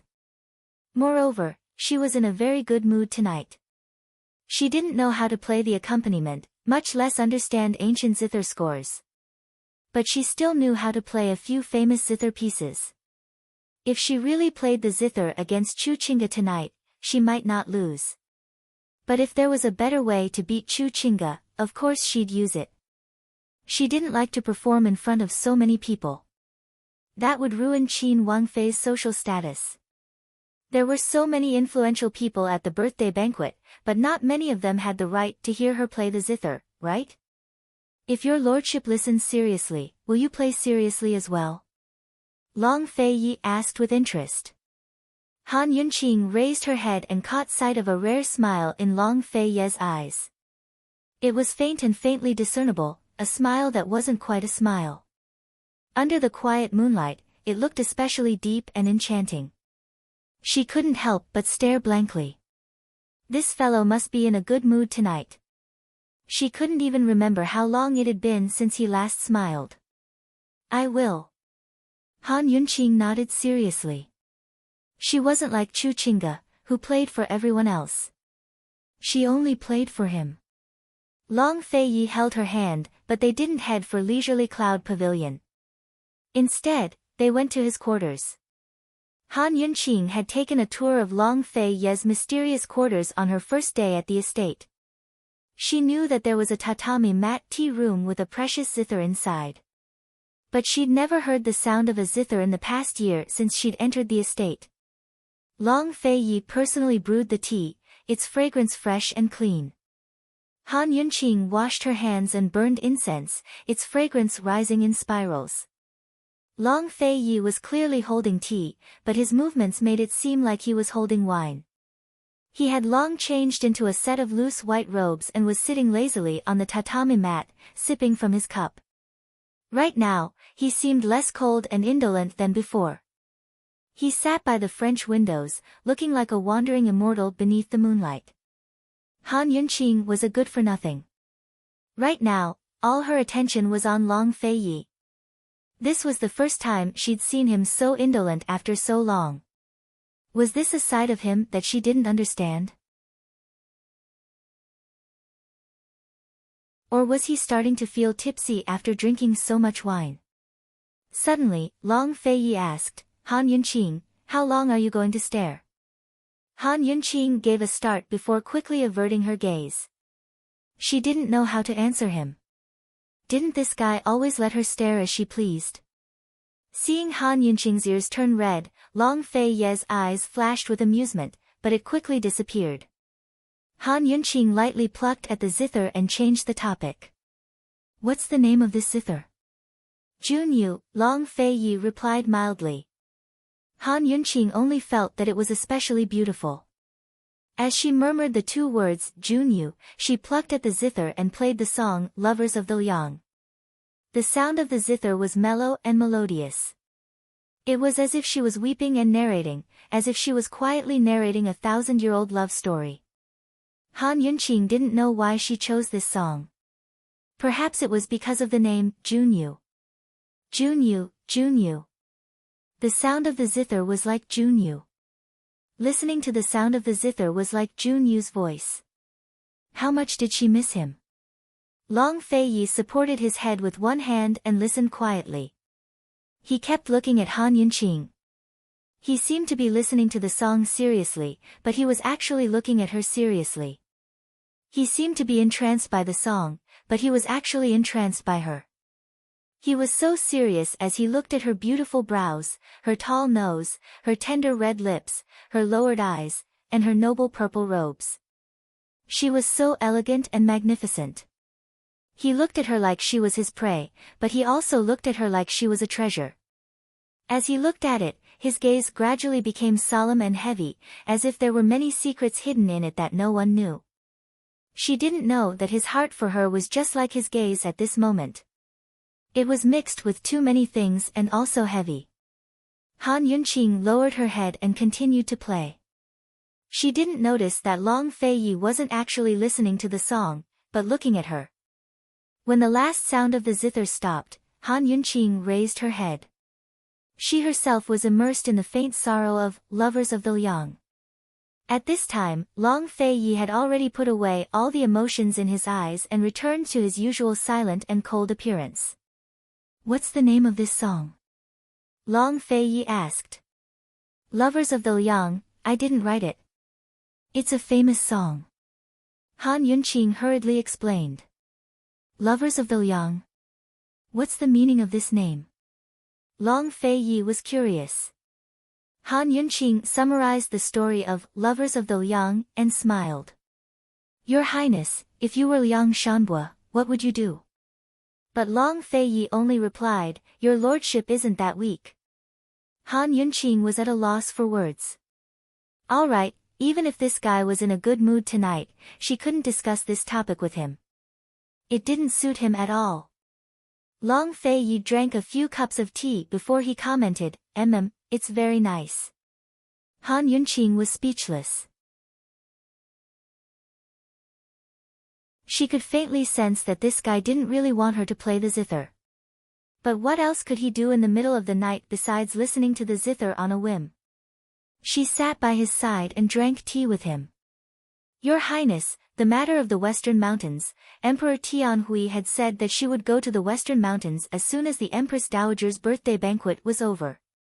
Long Feiyi's ruckus at the banquet had indeed threatened Emperor Tianhui, but the matter of the Western Mountains had yet to be resolved. Han Yunqing had taken out the medicine fan because she didn't want to show off her skills on the spot, but also to leave herself a way out so she could tempt the Empress Dowager. "You'll understand when you go to the Imperial Physician Courtyard tomorrow," Long Feiyi said mildly. So mysterious. Since Long Feiyi had said as much, Han Yunqing didn't ask any more questions. Her heart was filled with curiosity. What could happen if she went to the Imperial Physician Courtyard? Or was there anyone who could stop her from going to the Western Mountains? Gu Beiyue was impossible. Han Yunqing couldn't figure it out no matter how hard she tried. She could only wait until tomorrow. After they finished talking about the Western Mountains, Han Yunqing fell silent as well. Actually, if she didn't say anything of her own accord, the two of them would spend most of their time in silence. She used to be taciturn as well, but she'd gradually become more talkative recently. Still, she didn't know what to say to him now. If he wanted to listen to the zither, she'd already finished playing.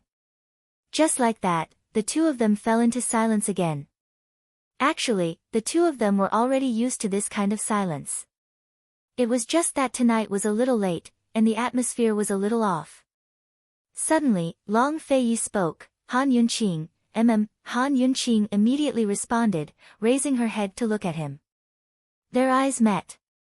Long Feiyi didn't say anything for a long time. Han Yunqing probed, "Your Highness, is something the matter?" Long Feiyi seemed a little hesitant, but he quickly denied it. "Nothing. Let's go. I'll send you back." She didn't know why, but Han Yunqing's heart suddenly felt empty. She responded mildly, Actually, the leisurely cloud pavilion wasn't far from the bedroom." Long Feiyi really held her hand and sent her back to the entrance of the leisurely cloud pavilion. It was very late at night, and her heart was a little messy. The moment he let go of her hand, she once again felt empty. However, he remained calm and rational. He seriously instructed, "You must go to the Imperial Physician Courtyard tomorrow morning. Don't be late." Who would wait for Han Yunqing to go to the Imperial Physician Courtyard tomorrow?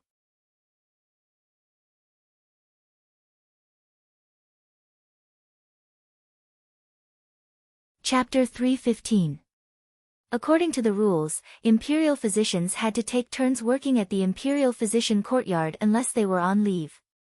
But Han Yunqing's status was special. Emperor Tianhui had only given her a title and name, so she was still free to do as she pleased. Han Yunqing couldn't figure out the connection between Long Feiyi telling her to go to the Imperial Physician Courtyard and the Western Mountains. She woke up early the next day and went straight to the imperial physician courtyard. This time, she saw Gu Beiyue. The sun was rising from the east as Gu Beiyue stood by the entrance to the imperial pharmacy behind the imperial physician courtyard. His entire body was bathed in the sunlight, his white robes glinting with gold. There was an indescribable air of nobility and holiness about him. Han Yunqing looked towards him and felt like she was looking at an archangel. She didn't know why, but every time she saw this man, she felt wonderful. Even her mood improved. Soon enough, Gu Beiyue spotted Han Yunqing. He quickly walked over and bowed in a cultured and refined manner. This official greets esteemed Wang Fei. Gu Beiyue, I'm an imperial physician while you're the head of the imperial physician courtyard. I'm your subordinate now, so shouldn't I be the one bowing to you? Han Yunqing teased. Frightened, Gu Beiyue immediately waved his hands. I don't dare, I don't dare. In terms of medical skills, I really can't compare to you. Han Yunqing was speaking the truth. In the medical academy's rankings, Gu Beiyue was a 5th-ranked divine doctor. She, on the other hand, wasn't even a 3rd-ranked divine doctor. Esteemed Wang Fei, a doctor of poisons is also a doctor. Gu Beiyue was very earnest. Indeed, a doctor of poisons was also a doctor, but Cloud Realm Continent's medical community was controlled by the medical academy. They didn't include a doctor of poisons in their rankings. In other words, they didn't recognize poison doctors as such. Han Yunqing walked towards the imperial pharmacy as she spoke. She didn't know what Long Fei Yi had prepared for her, but she hadn't seen him yet. She might as well take a stroll around the pharmacy first. Last time, she'd been in a rush to report in, so she didn't get the chance to enter. Perhaps she could even replenish her stock. Since Emperor Tianhui dared to make her an imperial physician, he'd have to prepare to provide her with ingredients at any time. Was Imperial Physician Gu on duty last night? Why are you here so early? Han Yunqing asked. But Gu Beiyue only smiled. This official has been waiting for esteemed Wang Fei the entire time. You knew I was coming. Han Yunqing was surprised. After yesterday's banquet, General Bailey personally instructed this lowly official that he would send someone to pick up esteemed Wang Fei to treat Miss Mingxiang's illness. He wanted this lowly official to prepare the medical record. Hearing Gu Beiyue's explanation, Han Yunqing was even more surprised. But after some thought, she quickly figured out what was going on. This must have been arranged by Long Fei. What kind of illness does Miss Mingxiang have? Is it serious? Han Yunqing asked. Gu Beiyue handed over a medical record. She caught it a few days ago. Multiple imperial physicians have tried, but none of them have cured her yet. Yesterday, this official went to take a look personally. As this official sees it, it's very possible that she's been poisoned. Han Yunqing flipped open the record and saw that it was dated to the morning after Emperor Tianhui had appointed her as an official. Although it hadn't been long, the record already had the handwriting of 4 imperial physicians. Adding Gu Beiyue to the tally, that made it 5. Their previous diagnoses, prescriptions, and medical records were all written down in detail.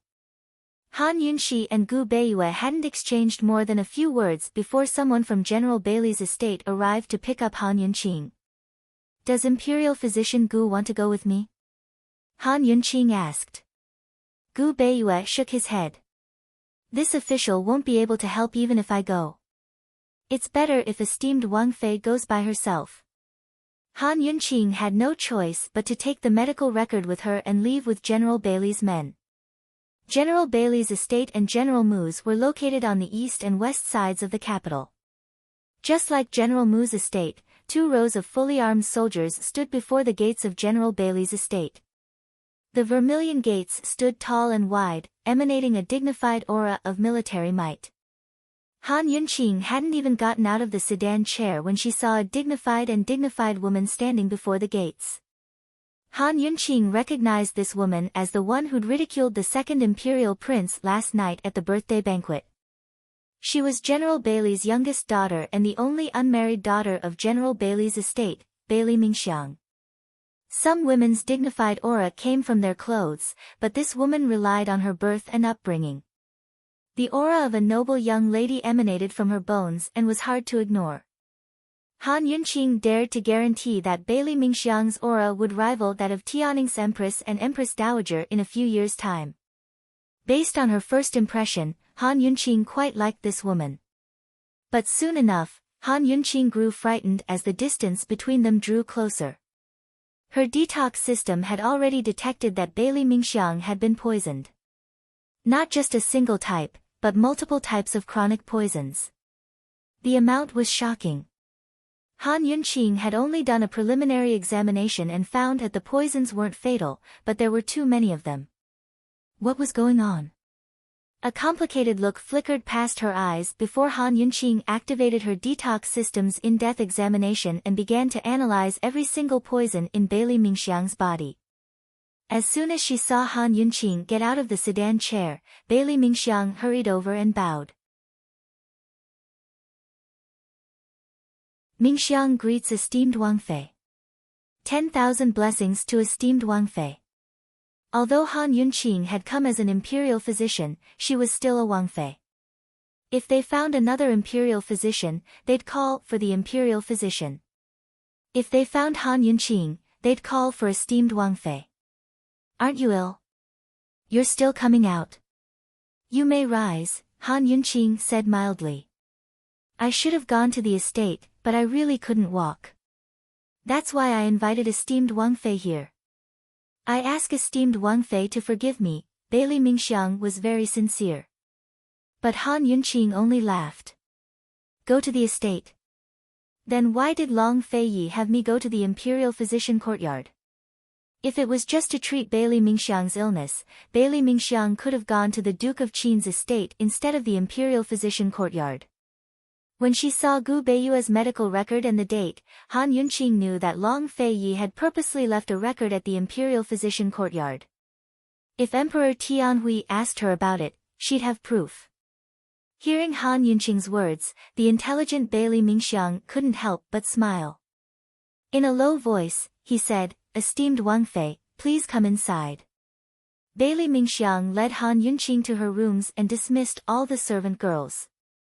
Han Yunqing quickly asked as soon as she sat down. It was just an act. Why did you take so many poisons? Esteemed Wang Fei is so smart. No wonder His Highness likes you so much, Bailey Mingxiang smiled. That night, Emperor Tianhui made Han Yunqing an imperial physician and told her to go to the Western Mountains to treat the Empress's mental illness after the birthday banquet. Early next morning, Bailey Mingxiang received His Highness's orders to feign illness and leave a record at the imperial physician courtyard. At that time, she didn't know why His Highness wanted to do this.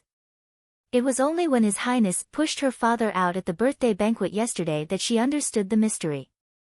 At the banquet, His Highness had already made Emperor Tianhui feel threatened. Naturally, he'd have to restrain himself to avoid further conflicts. Under these circumstances, he had her father pretend to know nothing and go to the imperial physician courtyard to ask Han Yunqing to treat a patient. Then he'd use her chronic illness as an excuse to keep Han Yunqing in the capital. In this way, Emperor Tianhui would have no choice but to concede to the threat of the Long Fei Yi, her father's status, and the matter of the Western Mountains. Bailey Mingxiang wasn't sure if this was His Highness's original plan, or a last-minute change of heart for Han Yunqing's sake. But she was certain that Han Yunqing held a significant place in His Highness's heart. No matter what, she still hoped that His Highness would consider the bigger picture and not ruin his plans for a single woman. She'd liked His Highness for so many years, but she liked his coolness and callousness more than anything else. Han Yunqing looked at Bailey Mingxiang, suddenly at a loss for words. He liked her. That was the first time she'd heard such words. Even now, he'd never said he liked her. Sometimes when she thought about it carefully, she didn't even know what their relationship was. When it came to Duan Muyao's matter, she'd said she minded and he'd explained himself. But before the misunderstanding, they were only husband and wife in name. Soon enough, Han Yunqing recovered from her thoughts and gave Bailey Mingxiang a brilliant smile. She teased, "Even if I'm not smart, His Highness will still like me." "No, you're not smart. His Highness won't like you," Bailey Mingxiang joked back.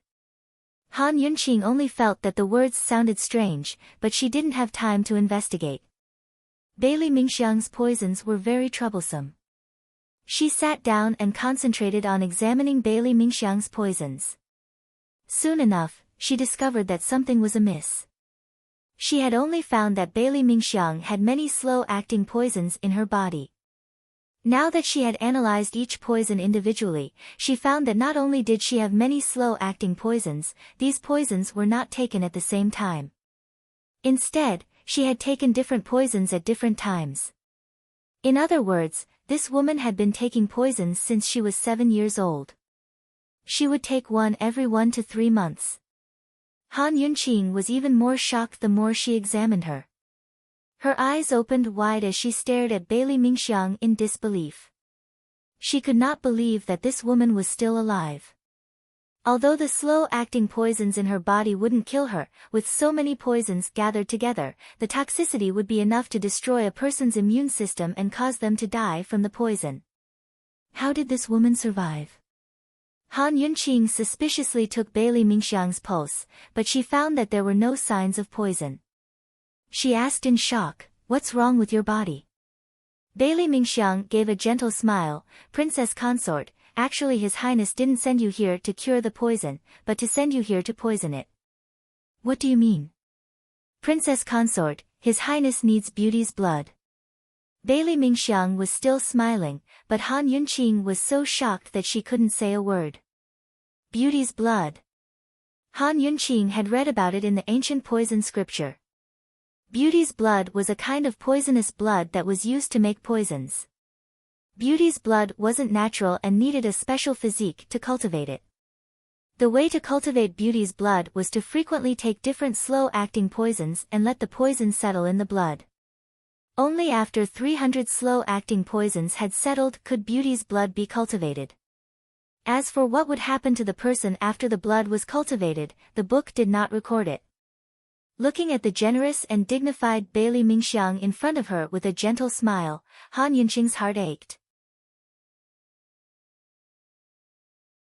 It had to be known that Bailey Mingxiang had accumulated over 80 poisons in her body and there were several dozen poisons that would flare up at any time. She wouldn't die, but living was worse than dying. Even so, she could still smile and say the words, "Beauty's blood."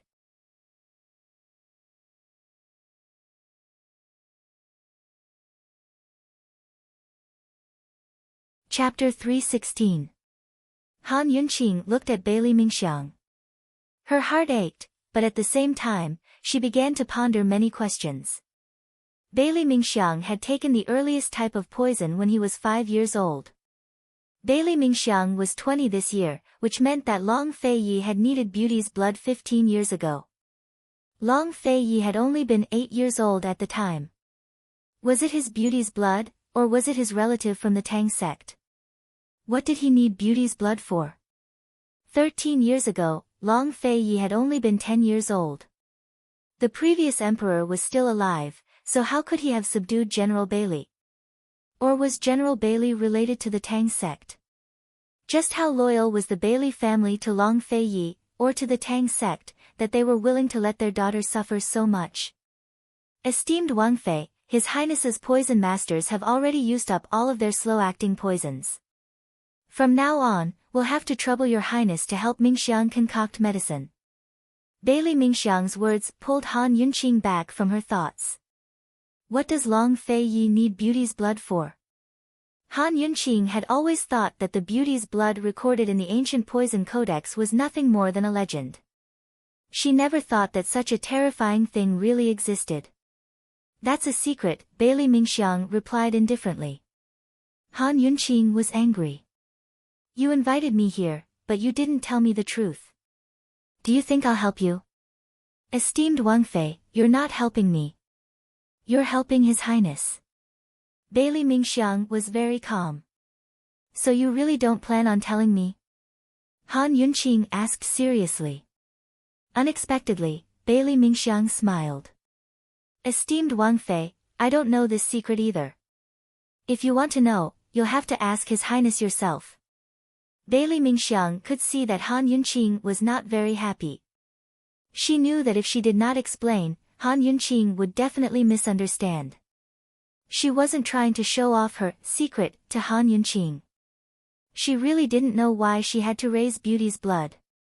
She only remembered that when she was young, her father had taken her to a woman from the Tang sect, a terrifying woman. From then on, she would often take poison. At that time, she did not know that it was poison. She only knew that the medicine was very bitter. She was very afraid of that woman. She didn't even dare to say no. Every time she took the medicine, she would secretly cry for a long time. She hated her father to death. When she was 7 years old, that woman died. She was overjoyed and thought that she would never have to take medicine again. But who knew that when her father went to pick her up, he would bring a bunch of medicine home and force her to take it on time. At that time, she already knew that it was poison because the poison would act up from time to time. She would often vomit from the pain and faint from the pain. She always thought that she would die from the pain. But she didn't. She was still alive. She hated, resented, and tried to escape. Unfortunately, she was powerless. Her father's orders were military orders. She could only obey and had no reason to disobey. When she was 13 years old, she tried to commit suicide. She fell into the lotus pond in the backyard, but she was saved by a boy 3 years older than her. She would never forget how he looked that day. That purple robe was cold and noble. That handsome face was like that of a celestial, and that pair of deep and mysterious eyes. He brought her ashore. Coldly, he said, "You can't die yet. Live on." After that, he stopped talking. No matter how she asked, he didn't say a word. His silence was enough to silence the entire world. After that, he would appear by the pond every evening. He would sit quietly for 2 to 4 hours. He seemed to be in a daze, but also seemed to be thinking. She also went there every day. Sometimes, she would wait for him early. She told him many things. She told him all the grievances and pain she had suffered all these years. She didn't even know if he was listening. In short, for an entire month, he didn't say a word to her. There was even one time when she boldly told him, "Take me away. Take me far away." Helpless, he didn't even look at her. She thought that it was enough that he didn't tell her to shut up. Later, he suddenly stopped coming.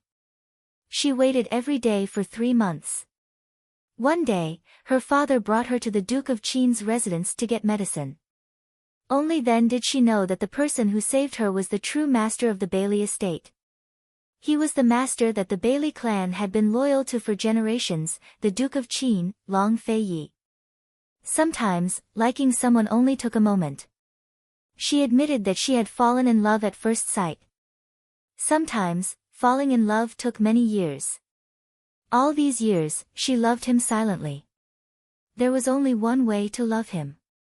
She followed what he said when he saved her. She couldn't die. Live on.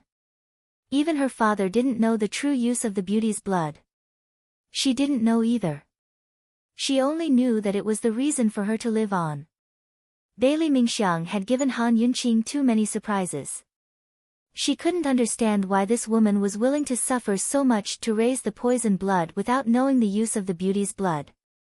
She originally wanted to ask if it had anything to do with the perplexing butterfly illusion, but after thinking about it carefully, she realized that perhaps Long Fei Yi didn't let Bailey Mingxiang know about the perplexing butterfly illusion.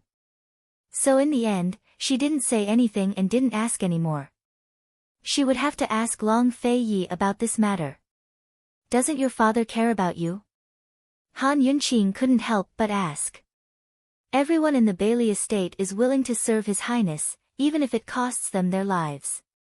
Bailey Mingxiang said very seriously.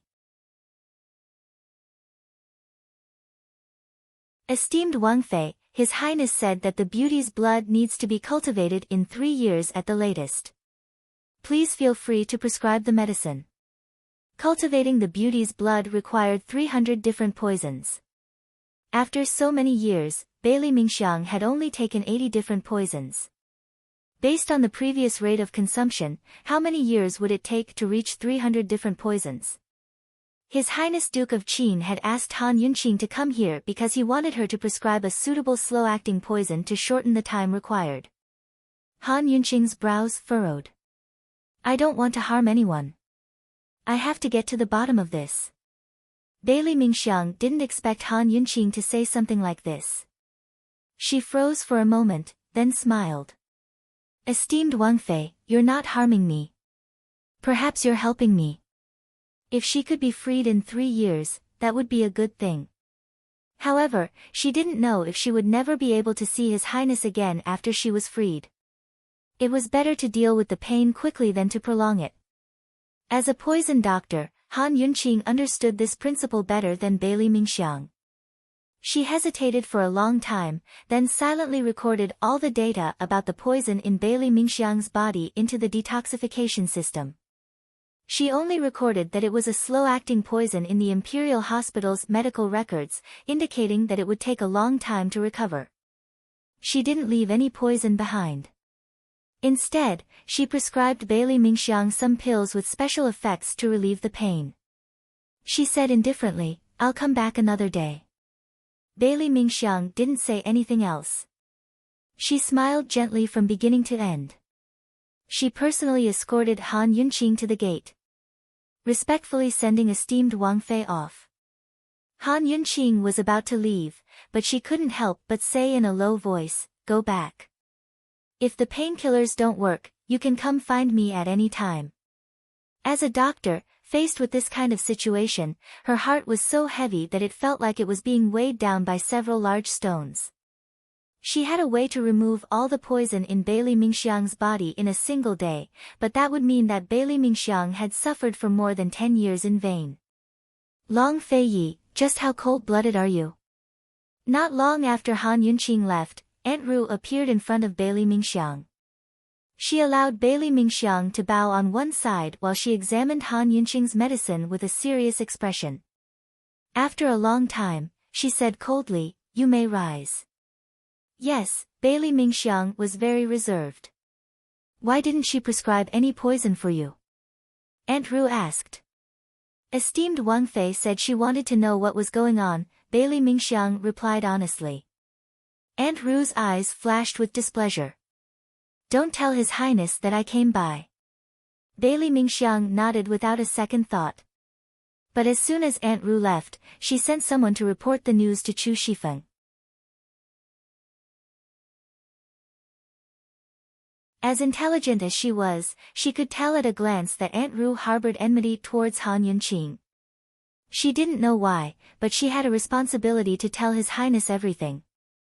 Han Yunqing went to the Imperial Physician Courtyard and gave the forged medical records to Gu Beiyue for safekeeping. Then she hurried back to the Duke of Qin's estate.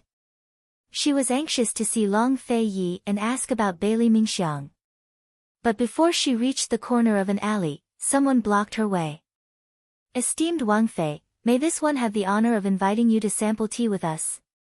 It's the newest Chiman Red. At the familiar voice, Han Yunqing abruptly lifted the curtains, only to see Gu Qishao dressed in red robes, his figure enchanting as he stood in front of the carriage. In his hands was a large red porcelain teapot, his face capable of causing the downfall of cities and nations was smiling like a blooming flower. Han Yunqing was pleasantly surprised. She quickly jumped off the sedan chair and rushed to Gu's side. Are you all right?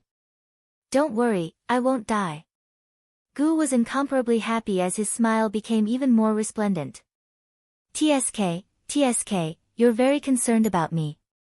If I knew this would happen, I would have suffered a few more kicks from Long Fei Yi.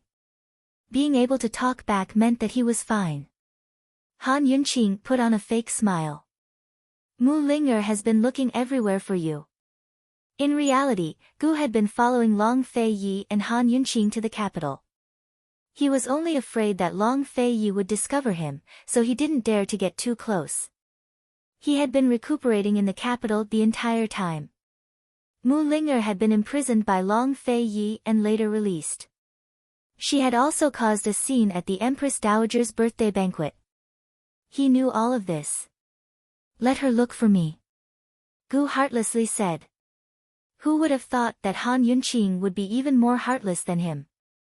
Who was the one who said that I could capture her and beat her to death? Just wait. Gu handed the tea over to Han Yunqing and actually turned to leave. Han Yunqing quickly pulled him back. "That's enough. We'll settle the grudges between us. Don't interfere." If Han Yunqing's guess wasn't wrong, Mu Ling'er wouldn't be having a good time these past few days. News of the birthday banquet would quickly spread back to Medicine City. If the three great clans found out that she had acted on her own and didn't send a congratulatory gift, even her father Mu Ingdong would want to beat her. "Then will esteemed Wang Fei do me the honor of drinking a cup of tea with this humble one?" Gu pretended to be polite. "Let's go." Han Yunqing was very straightforward. She could tell that Gu had come for a reason. Gu brought Han Yunqing to the capital's highest-grade teahouse after the Ming Xiang teahouse, the Heavenly Fragrance teahouse. After entering, Han Yunqing found out that this was also one of Gu's businesses. This guy was truly a hidden tycoon. How many other businesses did he have that Long Fei Yi hadn't found out? The two of them sat down in a first-class private room. Han Yunqing went straight to the point and asked, "Tell me, why did you come looking for me?" Gu gazed at her with deep affection. "I missed you."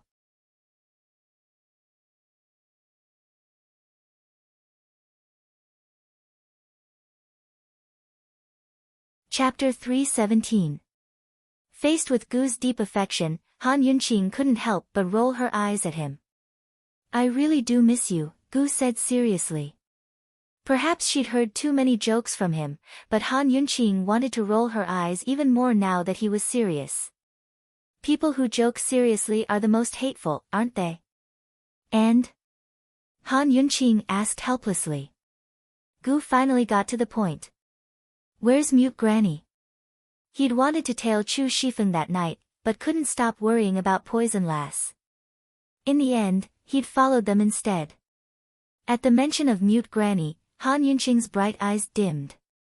In a low voice, she murmured, "She was kidnapped and fell off a cliff." Gu was alarmed. And then? Mute Granny was too important. If they wanted to uncover Han Yunqing's true identity, they'd have to rely on Mute Granny. "We don't know if she's alive or dead," Han Yunqing said, before adding, "We haven't found her body yet." Gu's eyes flashed shrewdly before he asked, "Who kidnapped her?" "Black robes and masks." "I don't know who they are." Han Yunqing had already asked Chu Shifeng about the details of the incident. Who could kidnap someone from Long Fei Yi's hands? Gu had his suspicions. If Long Fei Yi had taken Mute Granny with him that day, then she wouldn't have. Han Yunqing was very upset. She'd always remembered Mu Ling'er's words. She was the one who'd harmed Mute Granny. If she hadn't taken Mute Granny away from the Mu estate, none of this would have happened. It wasn't easy to kidnap someone from Long Fei Yi's subordinates, was it? Gu's words had a deeper meaning, but Han Yunqing didn't catch it. She said mildly, "It wasn't Mu Ingdong. He still doesn't know about this. I don't know what Mute Granny's kidnappers are planning."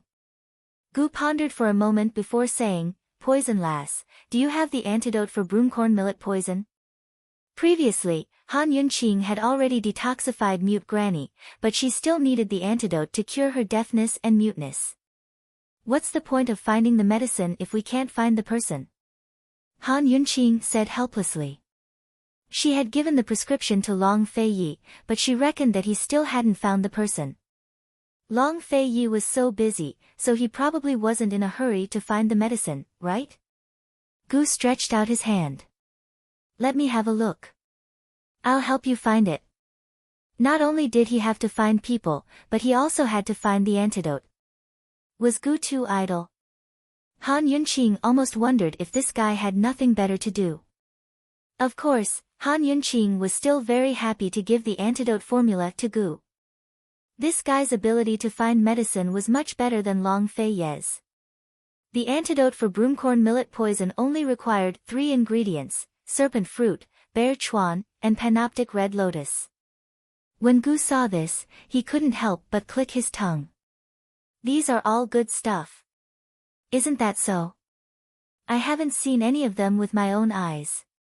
They're not easy to find, Han Yunqing said seriously. If Mute Granny was still alive, she might not be able to find these 3 ingredients even if she found Mute Granny. This was because these 3 ingredients had very strict requirements for their growing environment. They also took a long time to grow and were rare to begin with.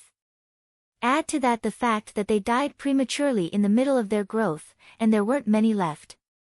Although they were rare, Gu was still very confident. Poison lass, don't worry. Leave these 2 things to me. With one more person searching, one more source of strength and one more hope. Han Yunqing nodded seriously. How are you going to repay me after I find the person? Gu asked with a smile. The serious Han Yunqing immediately chuckled. She narrowed her eyes and laughed coldly. You don't have to find her. Gu Qixiao's smile turned stiff. Is this woman my natural enemy? Aside from that one time in the cave, he always felt like he'd lost to her. Han Yunqing liked seeing Gu's speechless expression more and more. But jokes aside, she couldn't help but probe, Gu, if I'm really a remnant of the poison sect, will you not like me anymore? She could see Gu's good points, but she could also see through Gu's motives. This guy had been interested in her poison skills, then the Tang clan's hidden weapons, then the embroidery on her medical pouch.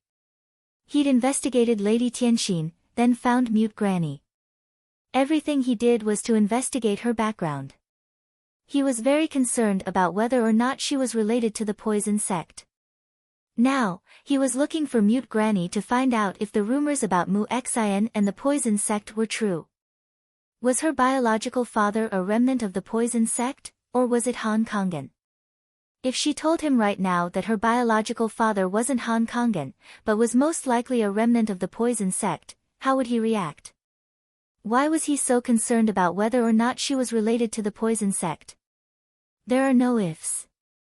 Gu was still smiling, but he couldn't hide the determination in his voice. I say, what if there are ifs? Han Yunqing continued to ask. Gu suddenly stood up and leaned forward across the tea table. Han Yunqing didn't move, allowing him to get close to her. Gu didn't speak, but his eyes locked onto Han Yunqing's. At this moment, his gaze was as cold as a falcon's as it locked onto its prey. Han Yunqing's heart skipped a beat. She allowed him to stare at her in a daze, caught off guard. She never expected Gu to look at her like this. Did this guy have a grudge against the medical academy or the poison sect? Was he looking for a descendant of the poison sect for revenge? Han Yunqing immediately went on guard. She was about to dodge when Gu suddenly backed away. His eyes narrowed into 2 crescent moons as he smiled like a bear. Hee, poison lass, are you scared? Han Yunqing was about to fall back, but his teasing made her unable to stop herself. She gaped at Gu before her entire body toppled backward.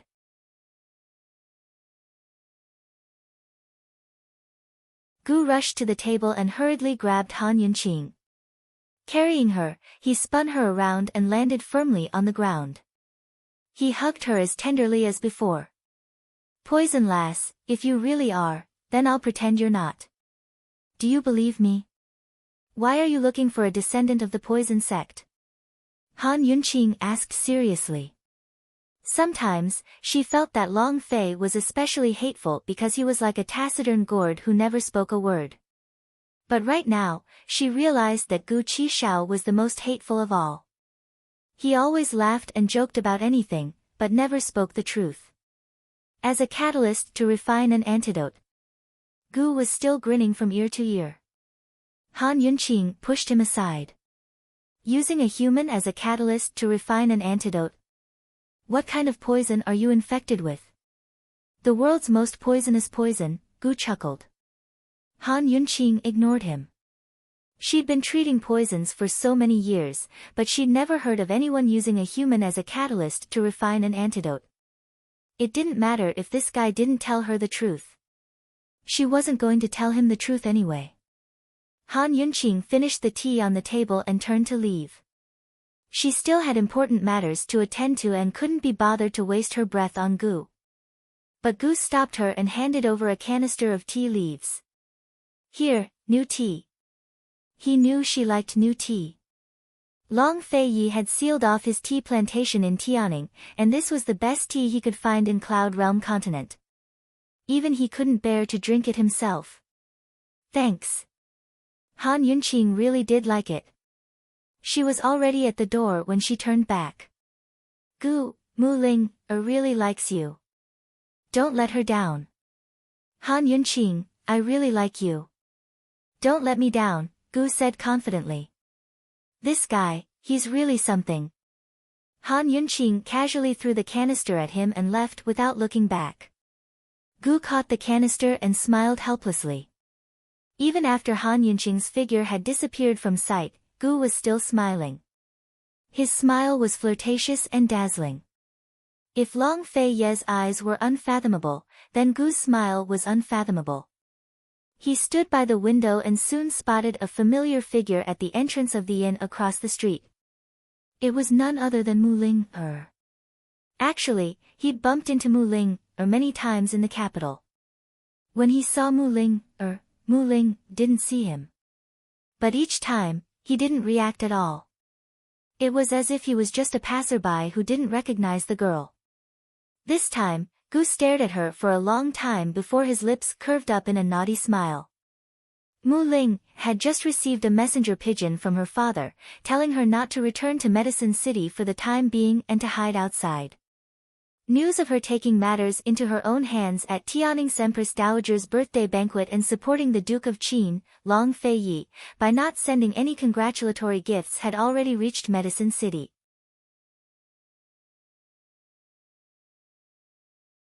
The Wang and Xia clans were extremely dissatisfied and called for a meeting in Medicine City to punish her. Everyone in the Mu clan was demanding that she be punished severely. Perhaps the Wang and Xia clans supported Long Fei Yi, but how could they easily let go of such a good opportunity for a genius from the Mu clan? As for the Mu clan, both the older and younger generations wanted their favorite Mu Ling, to suffer a setback. They were even more eager than the Wang and Xia clans for Mu Ling, to be punished. No matter how strong Mu Ingdong was, the pressure of public opinion and opposition from his own clan was too much for him to handle as the head of the clan. Besides, this was Mu Ling's fault in the first place. He could only use Mu Ling's whereabouts as an excuse to delay matters. Mu Ling was in a terrible mood when she received the news. She went back to her room and flopped onto her bed. As soon as she closed her eyes, her beautiful brows creased into a frown. As a genius pharmacist, how many people in Medicine City truly took pride in her? Her father was probably the only one. Almost everyone wanted her to die. She really didn't want to fight for anything. If possible, she'd rather be a person with average talent. I wonder where Chi brother is right now. She sighed in her heart, but in the next instant, she heard that familiar voice. You damned girl who bites the hand that feeds you, hee hee. Mu Ling immediately shot up from her bed and cried out in alarm, Chi brother. Chi brother, where are you? Gu descended from the roof and looked at her coldly. Mu Ling, how come I didn't know you were so vicious when I first met you? Mu Ling naturally knew that he was talking about the incident in the sky pit. She bit her lip and lowered her head. I also think I'm vicious.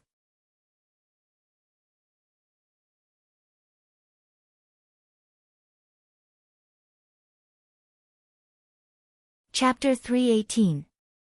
Seeing Mu Ling hang her head dejectedly, Gu asked with interest, and then? I don't know, Mu Ling was very honest. If this was the past, she would have just let him do whatever he wanted with her. But now that Han Yunqing had already let her go, Chi brother was still taking her seriously, she felt very sad. She couldn't quite accept it. Gu beckoned her over with a finger. Help me do something. I won't bicker with you if you do. Mu Ling's dim eyes immediately brightened. She was in high spirits as she smiled brightly. She scooted over and asked happily, what is it? Just tell me. Gu tossed the prescription for broomcorn millet poison to her. Help me find Bear Chuan and Panoptic Red Lotus. Mu Linger's skills in the field of medicine and medicine were unparalleled. She was used to seeing all sorts of strange prescriptions in the world, but she couldn't understand this one. This is for the antidote, right? Mu Ling asked in bewilderment. Of course she recognized these ingredients, but she didn't know how they worked together. Just find the ingredients. Why do you care so much? Gu didn't tell Mu Ling that mute granny had been poisoned to the point of deafness and muteness, nor did he plan to tell her that this was the antidote for broomcorn millet poison. It wasn't that he was on guard against Mu Ling but that he didn't think the girl needed to know, so he couldn't be bothered to tell her. Mu Ling asked resentfully, then what about serpent fruit? It's not easy to find. Gu smiled. I have serpent fruit. Where did you get it? Mu Ling was astonished. As a genius pharmacist in Medicine City, she knew all sorts of wondrous medicines in Cloud Realm continent. As far as she knew, only His Excellency Pill Fiend from Medicine Ghost Valley had a serpent fruit. It was unknown whether it was ripe or not. I stole it, Gu replied offhandedly. You went to the Medicine Ghost Valley to steal things? Mu Ling was frightened. She had met His Excellency Pill Fiend once, and even now, she was still scared witless. That old thing was strange and terrifying. He was not easy to deal with. If he knew that Chi brother stole the serpent fruit, he would not let Chi brother have a good day. Gu avoided the question and threw a can of tea leaves to Mu Linger. It's new tea. Here you go. Mu Linger hurriedly caught it, afraid that it would break. She was very curious. I don't like to drink tea. I like it. Gu said as he walked out. Mu Linger opened the teapot suspiciously and smelled the aroma. Why didn't she know that Chi brother had this hobby? Chi brother, but as soon as she looked up, Gu Qishao was gone. Chi brother, where are you going? Wait up. Mu Linger chased him all the way out of the inn, but Gu was long gone. Will it kill you to chat a little longer? Mu Linger pouted, her dissatisfaction written all over her face. Of course, she quickly returned to the inn and packed her things in a flurry to return to the Mu estate. Bear Chuan and Panoptic Red Lotus were two very rare ingredients that she couldn't remember clearly. She had to go back and check her notes for details. As for the messenger pigeon she'd received from her father, she'd long forgotten about it. Han Yunqing returned to the Duke of Qin's estate just past noon. She was planning to hide in her study and ponder over the perplexing butterfly illusion while waiting for Long Fei Yi to return. Unexpectedly, Long Fei Yi was actually in the flower gardens. She had forgotten the last time he was in the manor in broad daylight. When Han Yunqing arrived, Chu Shifeng was reporting on Aunt Ru's visit to General Bailey's estate to see Bailey Mingxiang. When he saw her, he withdrew. Han Yunqing got straight to the point. Your Highness, is Beauty's blood related to the perplexing butterfly illusion? Beauty's blood was cultivated from hundreds of poisons. If Long Fei Yi wanted it, it had to have something to do with the perplexing butterfly illusion. Long Fei Yi was about to explain when Zhao Mama suddenly came to report, Your Highness, Aunt Ru's come. She's at Sunset Cloud Pavilion and says it's urgent. She wants you there immediately. Long Fei Yi had purposely stayed at the estate today to wait for Han Yunqing. He didn't expect Aunt Ru to come here after visiting General Bailey's estate. His eyes flashed with displeasure, but he still rose to leave. He told Han Yunqing, "Wait for me, I'll find you later." Han Yunqing didn't have a good impression of Aunt Ru and felt a little uneasy. "Alright, I'll wait for you." As soon as Long Fei Yi arrived at Sunset Cloud Pavilion, Aunt Ru asked him sternly, "Are you going to tell Han Yunqing the secret of Beauty's blood? Is there a problem?" Long Fei Yi retorted. You've changed." Aunt Ru scolded. Over the past few days, she'd been looking for a chance to make a move against Han Yunqing, but hadn't found a chance. Although she knew that her stubbornness would only disgust her, she couldn't bear to see it. After all, even a good girl like Bailey Mingxiang didn't have the right to know the secret of Beauty's blood. How could Han Yunqing know? Yi had lost all reason because of Han Yunqing's charms. She'd given Han Yunqing the task of deciphering Rosemary, but she'd never allow Han Yunqing to know the secret of Beauty's blood again. "Aunt Ru, if there's nothing else, I'll be leaving first." Long Fei Ye's cold attitude was enough to make anyone despair. But Aunt Ru only said, "Your uncle wants to see you." Same old place. Compared to Aunt Ru, Long Fei Yi respected his uncle even more. A complicated look flitted past his eyes before he turned and left without another word. Aunt Ru had already told her older brother, the head of the Tang clan and Tang Li's father, Tang Zijin, everything, including the secret that Han Yunqing was a guardian of the Shadow clan.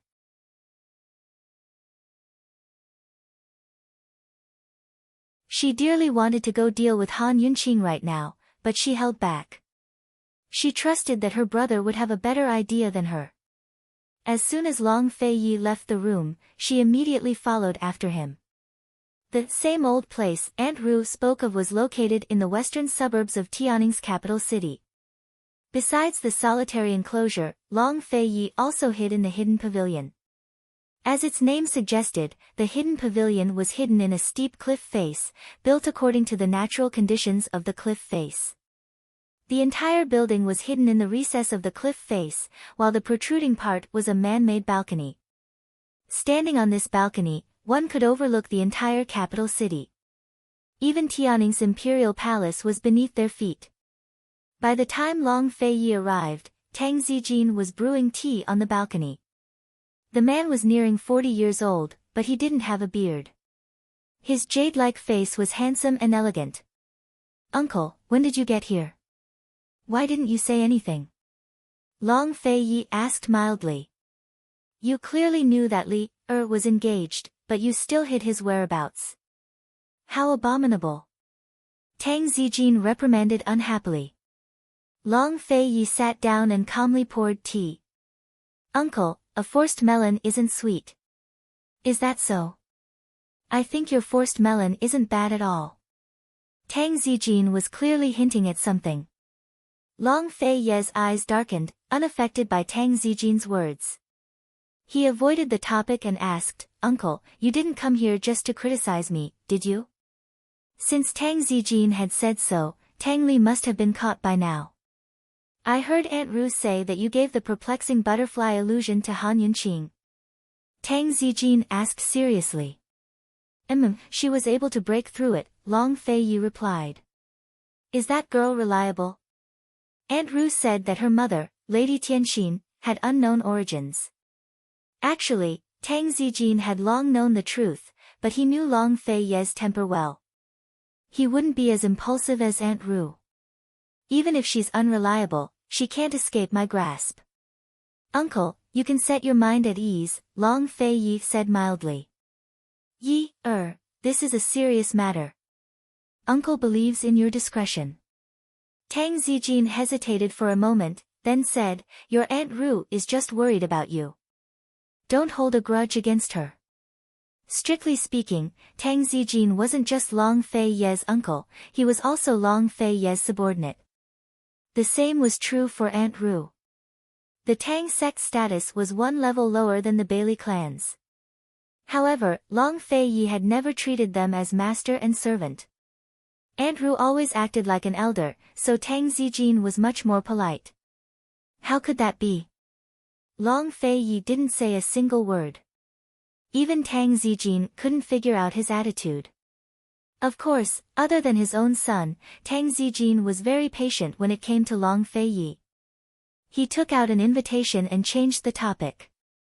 I'm here to bring Tang Li back, and to give you an invitation.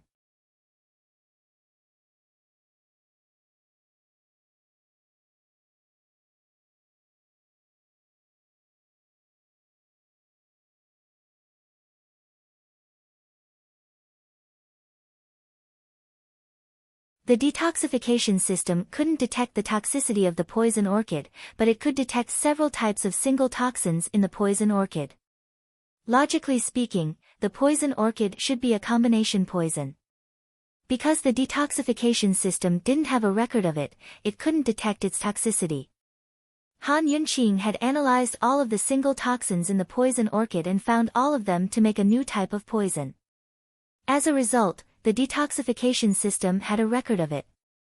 However, when she checked the poison orchid again, she still couldn't detect any toxicity. In other words, the new type of poison she made after analyzing the poison orchid wasn't the poison of the poison orchid itself. The detoxification system's analysis was the most accurate. It could even analyze the amount of poison in the poison orchid and make a new type of poison according to that amount. According to this principle, the detoxification system could detect the poison of the poison orchid. Han Yunqing couldn't understand it no matter how much she thought about it. She almost suspected that there was a problem with her detoxification system. In the end, she understood. The method I used was to extract each type of poison and then make a new type of poison according to the ratio. The poison orchid was grown, so its toxicity might be different. That's why the new type of poison I made wasn't the poison of the poison orchid, Han Yunqing explained seriously. A layman would probably be confused by her explanation, but Long Feiyi immediately understood. He said, so, the poison orchid is a new type of poison orchid that was created by crossing various types of single poison herbs. Right. This should be a hybrid type of poison orchid. Han Yunqing really thought that this guy was smart. This type of hybrid method wasn't new. Medicine Ghost Valley's Gu Qi Sha was an expert in this field, but he cultivated medicinal herbs instead of poisons. Perhaps the perplexing butterfly illusion was also cultivated. Long Feiyi muttered to himself. Han Yunqing still hadn't been able to detect the poison of the perplexing butterfly illusion, not even the tiniest bit. She had always been very careful when it came to poisons. That's hard to say. Your Highness, the perplexing butterfly illusion is something from the poison sect, right? Long Feiyi nodded, then said, whoever obtains the perplexing butterfly illusion controls the world. Han Yunqing had asked this question before, but Long Feiyi had said that she didn't need to know that much. She hadn't expected that he would take the initiative to say so much today. Han Yunqing felt an indescribable sense of satisfaction. She felt like she was one step closer to this man and knew more about him. Of course, she was also very surprised. She hadn't expected the secret of the perplexing butterfly illusion to be like this. Whoever obtains the perplexing butterfly illusion controls the world. How did she understand this?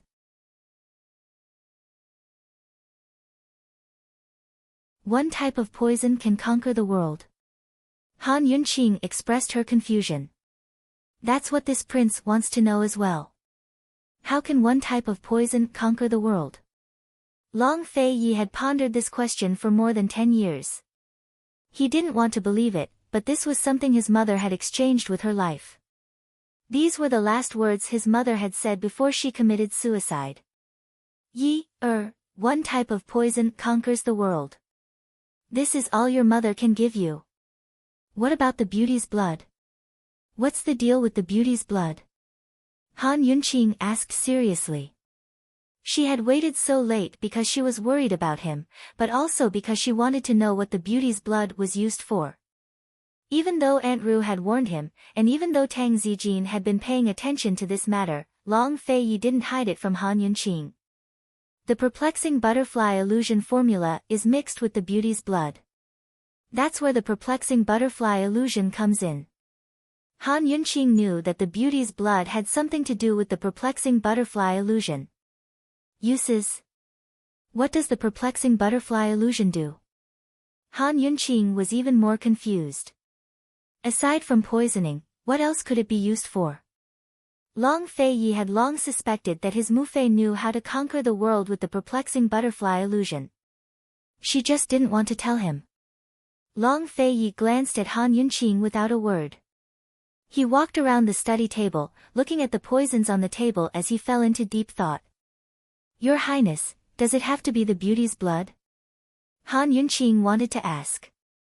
Does it have to conquer the world with the perplexing butterfly illusion? Long Feiyi seemed to understand what she meant. His eyes flashed with a domineering determination. Han Yunqing, the world is bigger than you think. The world he wanted wasn't just limited to Tianning or the Three Nations. He wanted all of Cloud Realm continent, and even overseas. Han Yunqing gave a slight start. She always knew that Long Feiyi wasn't a person who lived in a small pond, but she never expected him to have such wild ambitions. Long Feiyi wasn't part of Tianning's imperial clan, but he still hadn't fought against Emperor Tianhui despite holding great power. She always assumed that he had no interest in Tianning's imperial power, but now it looked like he wanted to use Tianning as a stepping stone. What about the Great Qin Empire's world? Han Yunqing suddenly recalled Cloud Realm continent's golden age. Long Feiyi didn't answer her. He stopped walking and said, "Prepare the medicine for Bailey Mingxiang. Get the beauty's blood as soon as possible. Perhaps it'll help you break through the perplexing butterfly illusion." Your Highness, it's supposed to take a lifetime to cultivate the poison blood. Once the time limit is shortened, Bailey Mingxiang will be in so much pain that he'll wish he was dead, Han Yunqing reminded him.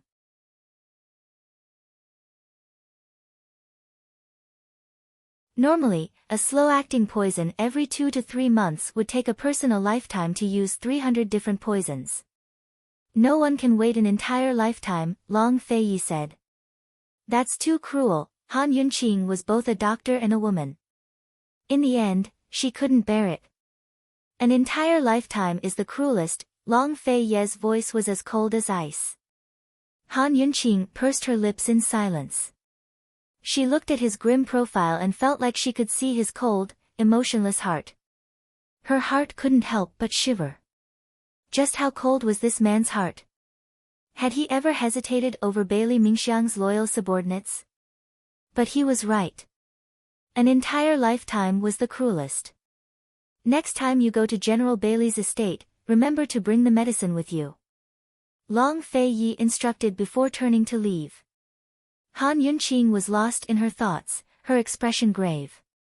But at this moment, Zhao Mama was about to bring supper to the study and blocked Long Feiyi's path. Your Highness, please wait. This old servant knew you were coming, so I specially made your favorite snow lotus seed soup.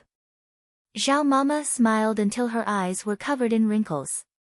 Only the heavens knew what she was so happy about. In short, she had been in the kitchen all night, cooking soup while smiling.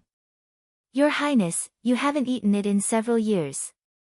Quickly try it and see if this old servant's skills have deteriorated. Long Feiyi didn't even look at the snow lotus seed soup, but he still went back to sit down. Zhao Mama was overjoyed and quickly brought over 2 bowls of lotus seed soup. Princess Consort, quickly try it. This is what His Highness has liked to eat since he was young. Han Yunqing scooped up a spoonful and saw that the snow lotus seed had been boiled until it was gummy. It was still crystal clear and the lotus seed opened to reveal the tender green core. The soup was just right. With this appearance, Han Yunqing felt her mouth watering. Long Feiyi liked things, so it must be a delicacy. Long Feiyi had already begun eating. He held the bowl in one hand and the spoon in the other. His eyes were lowered as he quietly ate. His every movement was elegant and noble. Han Yunqing knew for the first time that Long Feiyi liked something. She couldn't wait to know what it tasted like, but who would have thought that as soon as it entered her mouth, she would immediately spit it out. What kind of taste was this? Wasn't it too bland? Long Fei Yi looked up and knit his brows.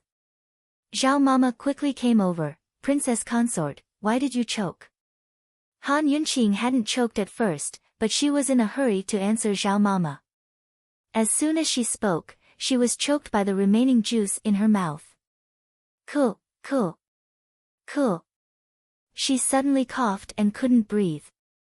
Long Fei Yi was very anxious and quickly sat down to pat her back. Zhao Mama originally wanted to help, but seeing this, she quickly pulled her hand back as if it was burned. She sternly said, Your Highness, Princess Consort has choked.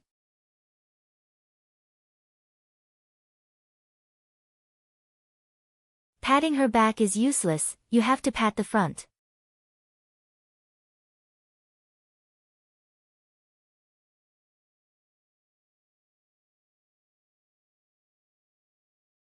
Chapter 320.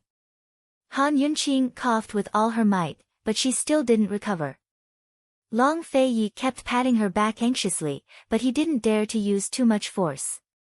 In a moment of desperation, he heard Granny Zhao's reminder. His large hand really reached in front of her and gently moved downwards. Again and again, he pressed them against her chest, carelessly brushing his fingertips over Han Yunqing's proud spot. In a flash, Han Yunqing only felt a current of electricity crawl from her heart to her entire body, leaving her with an indescribable feeling of limp and numbness. She sucked in a breath of cold air, and her breathing suddenly became smooth. She pursed her lips tightly, and her entire body stiffened. She didn't dare to cough again, and her little face, which was already red from holding it in, was now so red that it could burn with fire. She wanted to push his hand away, but her body was so stiff that she couldn't even control her own hands. Long Fei Yi was anxious, but he didn't know what he was doing. He continued to stroke her from top to bottom, and another inadvertent thing happened. Han Yunqing's body couldn't help but tremble. This time, Long Fei Yi realized that something was wrong with her. He quickly stopped, thinking that something was wrong with her. Han Yunqing, what's wrong? He asked anxiously. His handsome brows were furrowed so tightly that it seemed like they would never disappear. Not to mention Han Yunqing, even Granny Zhao had never seen Long Fei Yi so anxious before. Han Yunqing's ears were burning. I'm fine. Other than saying that she was fine, what else could she say? His hand was still on her chest. She didn't know if Granny Zhao, who was old and shrewd, had seen anything just now. She stood at the side with a faint smile. Long Fei Yi was completely unaware. He sized up Han Yunqing and only let go after confirming that she was fine. Eat slowly. He sat back down and continued to eat the lotus seed soup with his head lowered, as if he wasn't the one who was anxious just now. How could Han Yunqing still be in the mood to eat? She also lowered her head, but her heart was still thumping wildly, almost jumping out of her chest. Even being forcefully kissed by this guy didn't make her feel so alarmed. She knew that he didn't do it on purpose, but what was wrong with her? Her heart was beating so fast that she couldn't stand it. Esteemed Wang Fei, are you still not feeling well? Why aren't you eating? Granny Zhao asked. Long Fei Yi immediately looked up, but he didn't say anything. No, my throat feels a little uncomfortable. Han Yunqing made up an excuse. Granny Zhao immediately poured some water. Esteemed Wang Fei, here, moisten your throat. The room was quiet again. Han Yunqing found that Long Fei Yi was very quiet when he was eating. It didn't take long for him to finish eating. At this moment, Granny Zhao discreetly nudged her. Your Highness, it's already so late. Why don't you stay?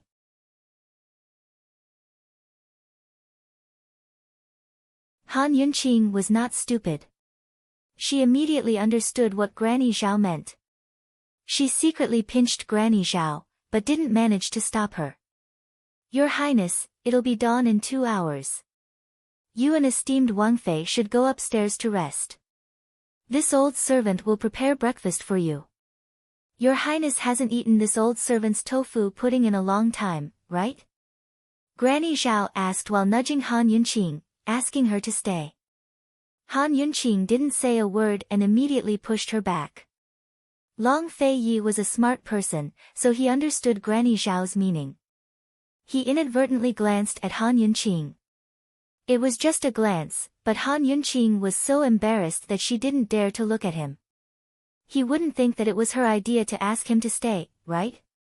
She only knew that once he left, her heart would always feel empty, but she never thought of it as Granny Zhao thought. There were some things that were unimaginable. Han Yunqing was clearly tricked by Granny Zhao, but facing this kind of situation, she was actually a little nervous. She didn't know how he would answer. The room was silent. The perpetrator, Granny Zhao, deliberately didn't say anything. In fact, she was also nervous in her heart. Long Fei Yi acted as if nothing had happened. He poured himself a cup of tea to rinse his mouth, then stood up. Seeing him stand up, the breath that Han Yunqing had been holding in her heart was all released. She felt very relaxed, but at the same time, she also felt empty. There was a sense of loss that she didn't even notice. Granny Zhao's disappointment was written all over her face. She was a little sad. "Your Highness, it's really been a long time since you've eaten this old servant's breakfast."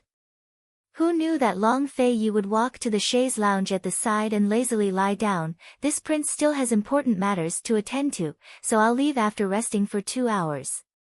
Granny Zhao was overjoyed. She actually ordered Han Yunqing, "Esteemed Wang Fei, quickly, bring His Highness a bedsheet." Han Yunqing didn't react for a moment and foolishly went upstairs. When Han Yunqing came back with the brocade bedsheet, Granny Zhao had already disappeared. All she saw was Long Fei Yi lazily lying on the chaise lounge with one hand supporting his head. His eyes were slightly closed. His handsome face that angered both men and gods lost some of its coldness and softness. Han Yunqing stood at the door in a daze. She only felt that this was a picture of a beautiful man, so beautiful that it seemed unreal. She stood there foolishly, forgetting what she came here to do. Not long after, Long Fei Yi opened his eyes and looked over. "Han Yunqing, what are you standing there for?" Actually, he knew when she arrived at the door and had been waiting for her the entire time. Han Yunqing finally returned to her senses and hurriedly took the brocade bedsheet.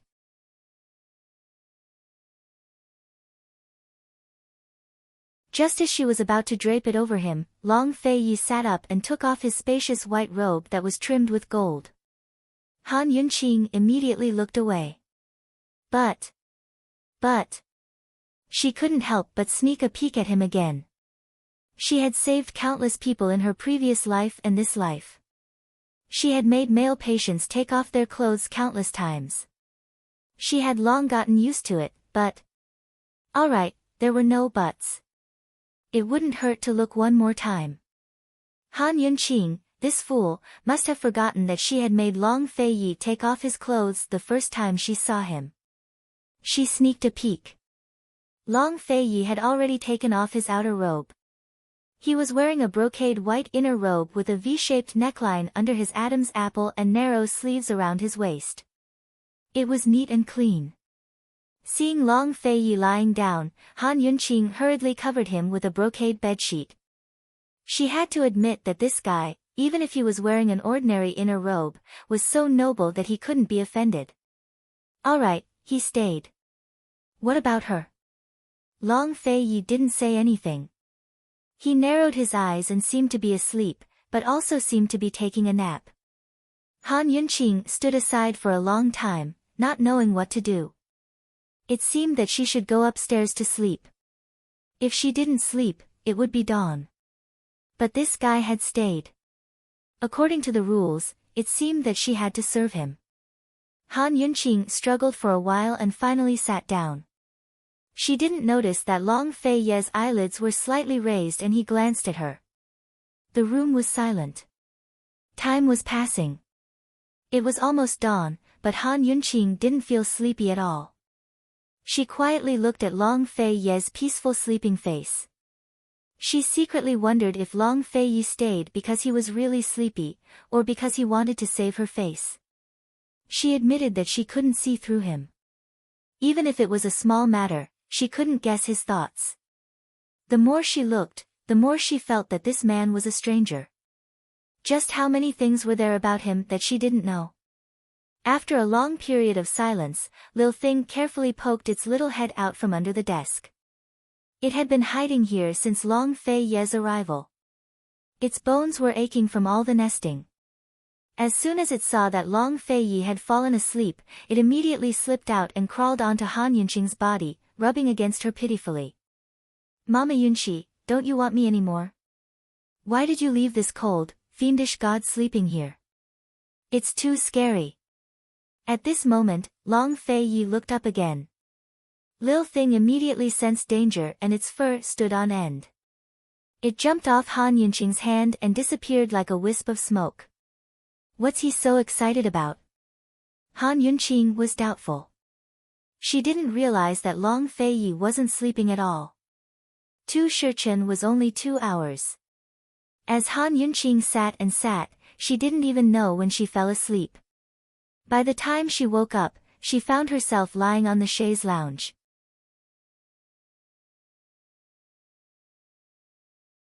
Long Fei Yi had long disappeared without a trace. Could it be that he was still eating? She quickly got off the bed, only to discover that she was barefoot. Her shoes and socks were neatly placed to one side. Was it him? Warmth flowed through her heart. She didn't even bother to put on her shoes as she ran out barefoot, only to bump into Xiao Mama, who was about to enter the room. As soon as Xiao Mama saw her bare feet, she muttered, "Esteemed Wang Fei, if His Highness saw you, he'd definitely be unhappy." "Where is he?" Han Yunqing asked. Xiao Mama's interest waned. If esteemed Wang Fei didn't keep him, how could this old servant's bowl of tofu pudding keep him? Didn't keep him? How was Xiao Mama going to keep Long Fei Yi? Han Yunqing sat back on the bed and raised her eyebrows as she looked at Xiao Mama. She didn't speak. Xiao Mama felt guilty and took the initiative to curry favor. "Esteemed Wang Fei, His Highness left at dawn. He said that he had something important to do in the U Pavilion and would only be back in a few days." Han Yunqing looked at her coldly and didn't say a word. "Esteemed Wang Fei, this is the first time His Highness told this old servant." No, he told esteemed Wang Fei about his whereabouts." Xiao Mama said with a chuckle. Han Yunqing couldn't hold it in any longer. "What's the matter?" "His Highness didn't say." "Esteemed Wang Fei, His Highness has many things to do." Xiao Mama replied. Han Yunqing became interested. "Where is the U Pavilion?" She knew of the existence of the U Pavilion and the Solitary Garden, but she had only been to the Solitary Garden. The U Pavilion seemed to be even more mysterious than the Solitary Garden. Xiao Mama chuckled. "Esteemed Wang Fei, this old servant will definitely tell you everything I know. This old servant can't wait for you to know more about His Highness." Han Yunqing suddenly didn't know how to answer her. She put on a fake smile and pretended not to hear. However, Xiao Mama became serious. "Esteemed Wang Fei, don't waste time with His Highness like this. This old servant can see that His Highness dotes on you." Seeing that Han Yunqing didn't speak, Xiao Mama said earnestly, "Esteemed Wang Fei, if there are 100 steps between you and His Highness, as long as you take one step, His Highness will definitely take the remaining 99 steps." Han Yunqing felt a little bitter. She didn't know how many steps she had taken in the 100 steps, nor did she know how many Long Fei Yi had taken. She only knew that the distance between them seemed to be a little long. "Esteemed Wang Fei, what's wrong?" Even Xiao Mama could sense Han Yunqing's heaviness. However, Han Yunqing smiled. Her clear eyes were especially bright as she joked, "Xiao Mama, can I take 99 steps?" "Esteemed Wang Fei, this old servant is serious. I'm not joking with you." Xiao Mama grew anxious. Han Yunqing was still smiling. "This Wang Fei isn't joking either. I'm telling the truth."